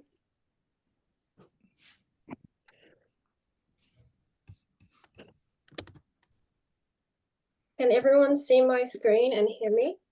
Yes, we can. Yes. Amazing. Can I get started whenever? Yes, 10 minutes for Q&A, 10 minutes for presentation, 2 and 1 minutes respectively. Thank you. MYOB excels at delivering customized solutions through an integrated platform and software marketplace. However, we've identified an opportunity for MYOB to create a digital pathway, enabling businesses to thrive economically and socially. Introducing Ethic Procure Marketplace. It empowers businesses to overcome challenges and become future-proof by building resilient communities. To address customer experience, our proposition bridges the generational wealth gap and levels the playing field among minorities, positioning MYOB as a leader in driving economic and social outcomes. To underpin this opportunity, there are 3 key analysis points. First, the problem is that minority businesses are underrepresented. Despite their role in enhancing the economy, they are disconnected from networks and clients, restricting growth. We are missing out on so many benefits that these suppliers and businesses can bring, such as resilient supply chains, equitable outcomes, and innovation. On the other end of the problem, enterprise users and government-owned organizations are facing limitations too. They've got obligations and goals to procure at least 5% of their orders from minority-owned suppliers. However, they are inaccessible. Thus, we've identified 2 pain points that must be connected, presenting an opportunity for MYOB to provide value. So to connect your minority suppliers and enterprise users, we've identified 2 personas for our customer proposition. Enterprise L seeks to procure from minority-owned suppliers to meet her business's supply chain and ESG goals. Meanwhile, Supply Senior is a minority business owner who is so motivated to uplift multi and women entrepreneurs in her community. So to address this opportunity, MYOB must focus on customer experience. This is a priority because it drives subscription growth and it reduces customer churn. MYOB must create a platform that meets L and Cena's needs by building trust through long-term relationships and creating an ecosystem through the network effect to create customer value. Thus, to successfully deliver on the identified opportunity, MYOB must reinforce its customer experience to improve customer loyalty and satisfaction. Based on analysis, we have identified that enterprise procurement is a key area for MYOB to add value for minority-owned businesses and its large enterprise users. Currently, MYOB's procurement software caters towards large clients, helping them streamline the 5 key processes of procurement, which is supplier research and selection, contract negotiation, purchase order creation, delivery and inspection, and finally, invoice processing and payment. In the value chain, supplier research and selection has significant implications for business success. It is often the largest driver of cost, and procured items determine the quality of subsequent offerings. This process is also a crucial touchpoint for engaging with minority business suppliers, leading us to our product, the MYOB Ethic Procure Marketplace, an in-house marketplace on the MYOB platform that connects buyers and sellers for efficient and ethical procurement. The MYOB Ethic Procure Marketplace will effectively address the customer pain points by helping enterprise buyers on MYOB access minority suppliers and providing a platform for minority suppliers to sell to enterprise buyers. Enterprise buyers can access minority suppliers through the marketplace by searching for specific services or goods such as commercial cleaning, cybersecurity, or catering for large events. The marketplace will then list the suppliers in their offerings, as well as providing recommended certified suppliers based on their alignment with the buyer organization's size and procurement goals. Buyers will be able to view product information, lead time, and receive an automatic smart quote, and directly connect with suppliers through messaging. Once agreements are made, invoices can be generated for both buyers and sellers, which will seamlessly integrate into the existing MYOB platform through the ERP portal for buyers and the MYOB business for minority sellers. Through Ethic Procure, MYOB will help enterprise buyers achieve their social procurement goals and enable minority suppliers to thrive financially, delivering equitable economic outcomes and setting MYOB as a global leader in driving supply diversity. Enterprise clients will access underrepresented businesses that were hard to reach, fostering competition and quality offerings. MYOB will develop an ecosystem with a robust minority business network, building a customer base from government and socially aware organizations committed to ethical procurement. The wider minority community will benefit economically, leveling the playing field and delivering broader societal value. And together, the Ethic Procure Marketplace will foster equitable economic opportunities and build resilient future-proof supply chains through ethical procurement practices. To achieve this, MYOB will partner with Amotai in New Zealand and Supply Nation in Australia. These not-for-profit organizations promote supplier diversity by verifying SMEs as minority businesses and connecting them with buyer organizations. The largest challenge they face currently is low awareness amongst large buyers and the lack of platform for effective two-sided communication. Through a partnership with these organizations, MYOB will support their cause by setting up minority businesses on MYOB and helping them get started on the Ethic Procure Marketplace. Amotai and Supply Nation will act as key nodes, helping connect minority businesses with our large enterprise buyer base, forming long-term relationships through the network effect in our MYOB ecosystem. MYOB will strengthen this partnership by providing free access to MYOB business for minority suppliers and help them set up their accounting system and marketplace profile to list their offerings. This helps enterprises address the pain point of not finding the right minority suppliers and achieve their ethical procurement objectives. By helping minority-owned businesses thrive, MYOB will distinguish itself from the competition and strengthen its position as the leading integrated accounting software provider while also enhancing customer experience and creating a broader social impact by integrating ethical procurement into its core offerings. A customer journey is shown here, where users search the marketplace and message the seller for a quote for their order, with negotiation and invoicing following this, finishing the process with the job completing and the payments processed. Ethic Procure enables MYOB to become the preferred accounting software provider for enterprise users and government organizations for its ease of use and alignment with their procurement goals. Our platform will feature a marketplace complemented by recommendation and quoting tools to streamline this process. It will be available for free on the MYOB marketplace and promoted to users through internal banners placed in relevant areas within MYOB business. The first part of the customer journey will use the Ethic Procure platform to browse the marketplace and finalize the quote. The rest of the customer journey will be handled by integrations with existing MYOB offerings. We'll now showcase the prototype of the marketplace that enables buyers to efficiently find and place orders with minority suppliers. Here we can see that buyers can search and also refine their searches with various filtering options. And we can see these here. Once we find a suitable supplier, the buyer can input some information and get an automated quote and place an order. Additionally, the user can also directly message the store if they have any questions, and this allows the buyers to place orders swiftly and effortlessly. Aside from manual browsing, we also offer an integrated AI that will analyze past procurement orders and suggest new minority suppliers, highlighting potential financial impacts. Once an order is placed, it will be managed by the existing purchase management system in MYOB Advanced Business, ensuring a seamless and centralized process. Our solution is designed to ensure high availability, fault tolerance, and scalability. We'll use MYOB Advanced Business and MYOB Business APIs to access and update procurement information, seamlessly integrating our solution with existing MYOB products. AI capabilities will be powered by pre-trained models and solutions from AWS SageMaker. Development of the app will begin immediately and is expected to take approximately 9 months. We'll start negotiating partnerships with Amotai and Supply Nation after 6 months, leveraging these partnerships to onboard initial suppliers onto the marketplace and launch to all users in the second half of 2025.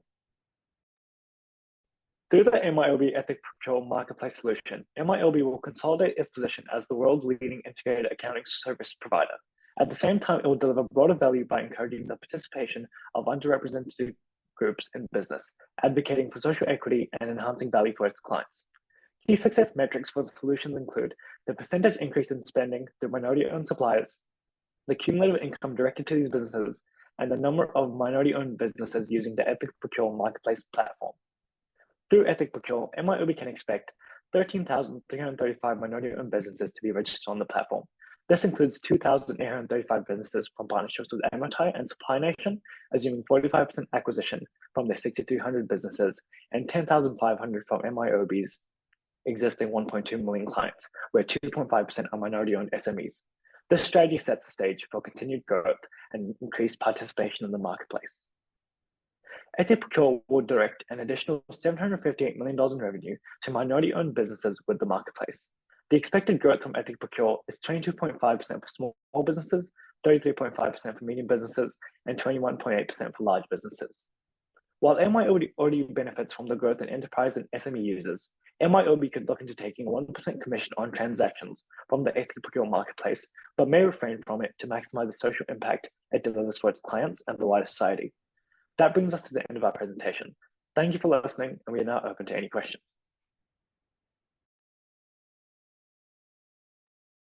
Thank you, team. I really love that you have set out to solve what is a real pain point for businesses on both sides of the equation, but also, you know, tackle a social issue. Can you go back just one slide to your numbers for a second? Because I think it might answer the question I had. Yeah, this one. So I was going to say, when you talked about the 5% before, I actually hadn't heard that before. So I wanted to understand what the 5% was and which country it's applicable to. So can you explain that 5% a bit more? Like the requirement that you started the preso with? Yeah, I can explain to that. So that is actually an initial requirement set in New Zealand and Australia. So currently in New Zealand, the government councils and government affiliated organizations have a legal requirement to procure at least 5% of all their procurement orders from a minority owned business, such as a Māori owned business or Pacific or Māori owned business. And also a lot of the large organizations also have internal goals to procure a lot of the goods from minority owned businesses. So that's the initial target we want to address. And we want to later scale to all the socially equitable and sustainable companies. Okay, great. So now back to the numbers slide. You've sized what that 5% demand is, and that was on that slide, was it? So where's your, explain the 5%, what's the 5% work out to be from a like number revenue perspective? Yeah, absolutely. So we decided to take a more conservative approach to make sure that our idea is actually realistic. So we do not actually convert directly 5% of what the government's actually currently procuring, but rather what can MYOB achieve with an ethic procure marketplace strategy. So essentially, we're just considering how many new minority-owned businesses we can get from our partnerships with Amotai and Supply Nation, and also how many minority businesses are currently on MYOB already. And with that, we're considering with that customer base, how much additional revenue we can generate for these minority suppliers. And this is just an initial projection. So over time, as we further scale to different countries and to more government and social organizations, we can expect this value to continue to grow, which will also help MYOB grow its customer base. Okay. And what was did you have a monetization for MYOB slide? Did I see that next? They gave it away, Em. It was going to be 1% unless we decided not to take 1%. My CFO alarm bells went off. But my social conscience was excited. That slide where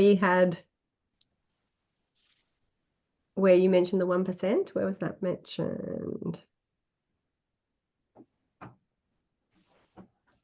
Yeah, Okay. so the 1% transaction fee is a way for MYOB to actually fund the cost if they wanted to.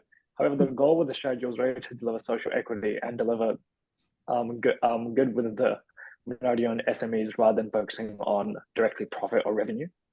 Mm-hmm. Amazing. But running as the commercial owner of the business and with the ex-CFO, we're going to want to know how we monetize it because we're not running a not-for-profit. Did you consider customer acquisition as part of this, given that I can only talk for the Australian numbers here, 30% of small businesses are owned by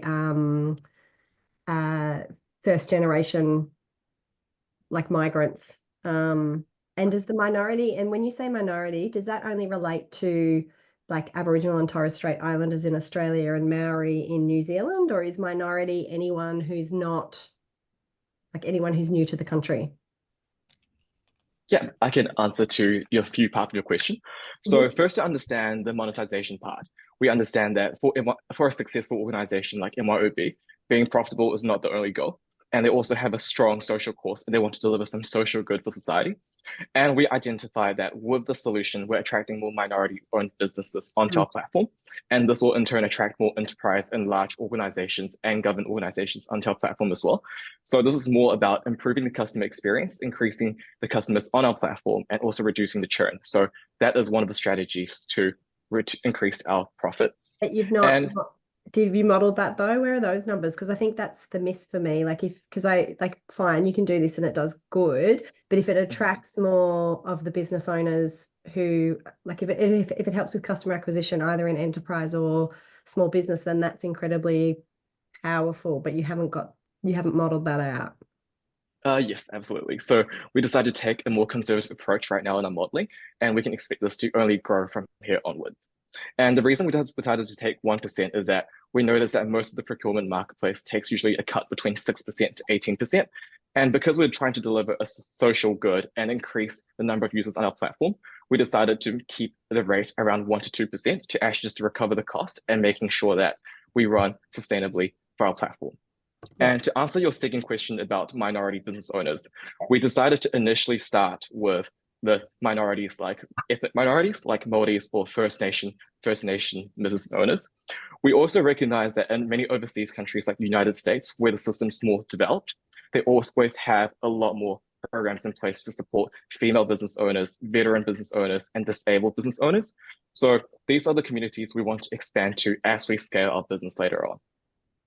Okay, thank you.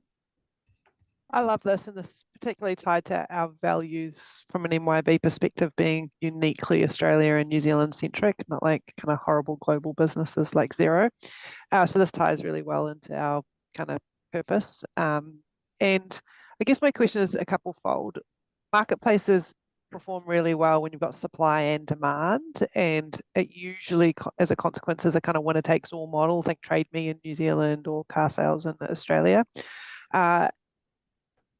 And the good thing about this kind of idea is we almost have both sides of the marketplace, and that we have the invoice, we have the buyers and the suppliers.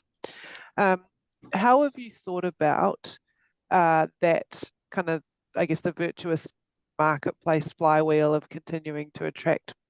Actually, let me rephrase the question because it's long-winded.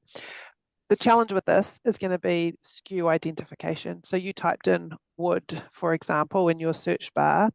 Having worked in forestry and construction and building products, I can tell you there's like literally about 16,000 SKUs for each piece of timber that exists in the world. You think about the Bunnings of the world who have their low price guarantee or best price guarantee, it's because they change one line on a barcode. Or one piece of wool in a ball of yarn or whatever. So it's a different SKU. So the challenge of this, which I'm really interested in how you thought about, is just the massive data set in a kind of input raw material SKU proliferation, particularly when I got a sense from your marketplace, it was the customer cohort was around minority, which I think makes total sense from a kind of stakeholder perspective. But without any kind of industry segmentation, how do you get around the masses of data that are going to be required to be able to make this effective at a genuine SKU to SKU purchasing level, as opposed to a, hey, let's chat about your supplies kind of basic marketplace? Long-winded question, I'm sorry.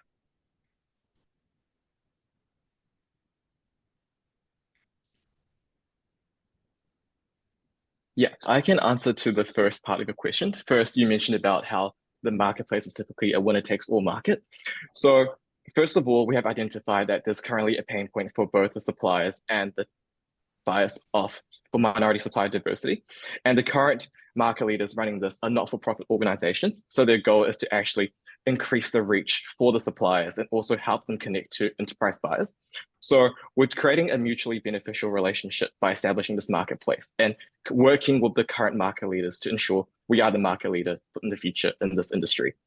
And to answer your second question about having tens of thousands of SKUs, so one thing we'll focus on is definitely considering refining the types of filters we have and also helping customers in the future narrow down to find what exactly are they looking for. We have also identified that we're planning to use AWS SageMaker and a lot of AI technology to ensure and recommend suppliers for our buyers based on their past transactions on the invoices, what have they purchased in the past, and what might best meet their organizational size and organizational goals. Awesome. And one quick question I'll throw to Dave. Did you talk to any customers about this proposition, and did it resonate with them or suppliers? I can share about a past experience. Because from my experience from working as an intern at Deloitte, and minority supplier diversity is an issue we have actually faced. So we have interviewed with people from Amotai in New Zealand and heard about their pain points. And the biggest challenge we often face is twofold. So the first problem is that a lot of the minority business suppliers don't know such procurement initiatives exist, so they don't know how to take advantage of this. So we're hoping that MYOB can be the platform where they can access and engage and learn about this information and also help them connect with large enterprise buyers. And the problem for large enterprise buyers is that communication is often very hard, and there isn't a platform for them to effectively communicate with these suppliers to actually procure the items. So we're hoping that the Ethic Procure Marketplace will work two-sided to help both the suppliers and the buyers. Thank you. Cool. I've just got a couple of questions. One, so when you said you were going to introduce AI to look at previous purchases and then connect, enterprise buyers or government buyers with these industry kind of minority suppliers, I immediately get concerned around things like bias and then unexplainability. So how would, for a start, how would we be confident that we're not just reinforcing existing buying behavior when we should be kind of spreading it out, but also what risk does that expose MYOB to? So if this is a large enterprise that has gone into a procurement effectively based on maybe on recommendations that MYOB is putting there or filtering. How have you thought about what the implications for MYOB are for being that marketplace and in there, and especially if you're starting to do what's effectively like recommendation or kind of, you know, trends analysis? I can take that.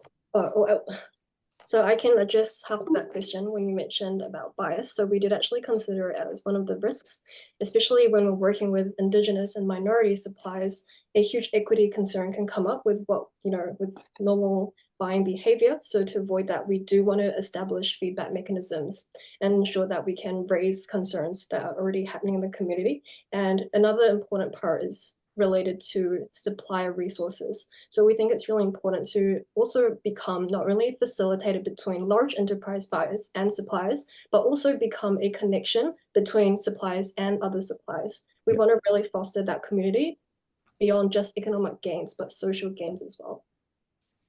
Thank you. Time is now up. Brilliant. Thanks, folks. That was great. Thank you.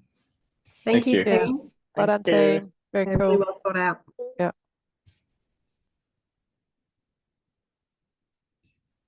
The judges will go back in the room to deliberate this team and then also determine today's winner. So hold tight.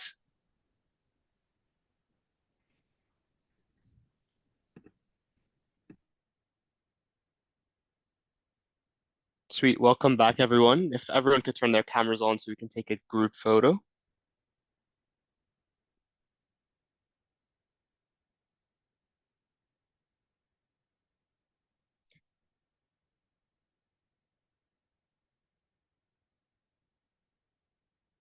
I love how every girl on the call immediately did this. I was fighting the urge to play with my own hair, so I feel you, sisters.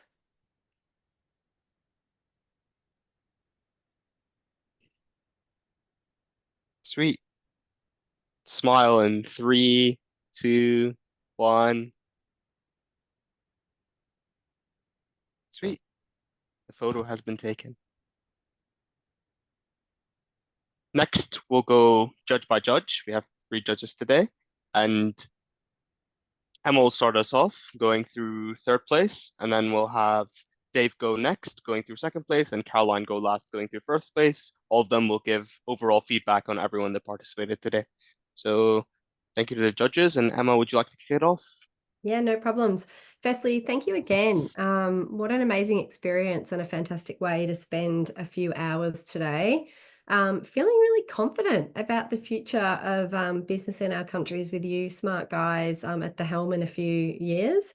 So just a few comments from me, like the effort blew me away that all of you have put into this. It's clear a lot of thinking has gone into each and every one of these ideas from all angles, and you really landed on an idea and saw that through. I would say, I think we've all got a comment that we're going to say. So love the effort. I thought the levels of creativity were really high. One thing I just call out and encourage for next time, and as you move to working on cases like this, is consider, like, obviously there's a particular demographic age-wise amongst you guys on the call. And obviously at MYOB, we have customers who might be 18, 19, right up to business owners who might be 65, 66, 70. And I think for all of you, really trying to put yourselves in those mind frames, or if you can't, because it's a bit hard, I can't put myself in my 15-year-old shoes, go and find a business owner or ask a parent or someone that is, and just test your ideas, because I think some of the applicability of some of the ideas would have tapped out with some of our older business owners. So not for every group, but quite a few groups. I think that would have been applicable. So that's my feedback. As I said, love the effort, love the creativity. Forget you're a survey of one and think about applicability broader in everything you do. I'm announcing 3rd place today, and I personally loved this one. I loved so many of them. Judging was really hard. We had a bit of argy-bargy about judging, just so you know, very, very good ideas. But 3rd place, coming in 3rd with a very, very strong showing, was HSP Strategy Group with their market pulse idea. So well done to you guys. What I loved about that one, there was a couple of things I really loved. I thought the presentation itself was terrific, guys. Like, honestly, really, really strong job on the presentation. The business case was in depth. I think I saw overall, 40 odd slides of information. You'd really thought that through. I love that you looked through our platform and identified sales and marketing as a gap and sought to solve and plug that gap. I thought that was fantastic. And I thought you'd thought through the applicability of that. And I loved how you related it to a local customer and really brought that to life. And I loved the product development aspect of that. That's actually something we've been thinking about, how we can help businesses with product development. So I thought you nailed that part. So great job, guys. Really, really well done. Thank you, Emma. This team will receive $1,000 amongst yourselves as the third place prize. Congratulations, team. I'll pass on to you next, Dave, and you can go through the second place team. Thanks, Emma. Look, yeah, plus one to Emma said, just the effort that everyone's put in. The fact that there were, I think, 90 teams entered this just to get to the final is a huge achievement. And that's an absolute testament, I think, to the level of commitment and the effort you put in, the teamwork that you all kind of showed, and that was evident. I thought you all presented incredibly well. I mean, the presentation and the way that you kind of described your ideas is pretty much as good as I see most of the time when I'm talking to professionals at this. So, I think you understood your business, you understood the problems. And although there was a focus on technology, I think you all managed to tie it back to not just to MYOB as a business, but also ultimately to SMEs and what it is that, we all want them to be successful. And that's why we're here in business. In terms of just, I suppose, a general piece of kind of feedback, there was some variability in how much things cost to develop. So probably orders of magnitude different. So again, to Emma's point, when you've got an idea like that, go and seek a bit of feedback with someone who maybe works in the industry and find out how much it costs to run a development team for 6 months or whatever, because you might be surprised one way or the other when you actually put the real numbers on it. So it is my pleasure to announce our second place. And in second place, we have Irene's Heroes. So I absolutely loved this entry. And the things that I loved about it, one, it's so kind of entrenched in, the values that MYOB has. It is, really supports Australia and New Zealand. So it really clearly talks to, the kind of supporting kind of Indigenous businesses here, minority businesses here. But it also provides a win-win between not just for the minority suppliers, but also for the enterprises and the governments who need that. So I thought that two-sided aspect to it was really good. So congratulations, Irene's Heroes. Sweet, thank you, Dave. And the team in second place will receive a prize of $2,500 amongst yourselves. So congratulations on that too. I'll pass on to you next, Caroline. Lucky last, first place. Lucky last, first place. I won't repeat what Em and Dave said, except to say congratulations and thank you. Like it made, as Em said, there was a bit of argy-bargy for the winner, and it came down to Dave playing tie break between Em and I, so we served his purpose very well. But anyway, honestly, like it was really hard. You guys all did an exceptional job. By way of kind of constructive feedback, I think in almost all cases time ran over, and I think that master art, and all of you presented exceptionally well, but you could see when the time started ticking or the fear of Omar was in you, everyone just started talking faster. And actually that's the way you lose impact and you lose an audience. A really, really effective presentation is go, right, I'm crunched for time. What are the 1 or 2 points I need to nail? Not how do I get more words in or the same words I'd already planned to say out. How do I have a greater impact on my audience? So pick a few slides or pick 1 point on a slide, etc., as opposed to staying on the pre-recorded kind of script. So that would be my one kind of constructive feedback. But as I said, kind of everyone did an exceptional job. And as Dave said, you could all do, I think, a fair bit better than some of the ones, he was being too polite, better than some of the ones we see on a day-to-day basis in our organizations. So without further ado, you guys were all like, shut up and get to the winner, Caroline. I'm doing it. I'm doing a slow burn. So congratulations. First prize goes to Yappers for Infinity Sync. Big round of applause. Honestly, really exceptional. It was our favorite. A couple of reasons. One, really broadly applicable use. Like as Dave talked about with EthoProcure, you'd identified a really cool niche. The inverse is true with Infinity Sync. Every single one of our customers has integrations, and the quality of those integrations are complex and something that require management and a huge kind of challenge for SMEs to manage.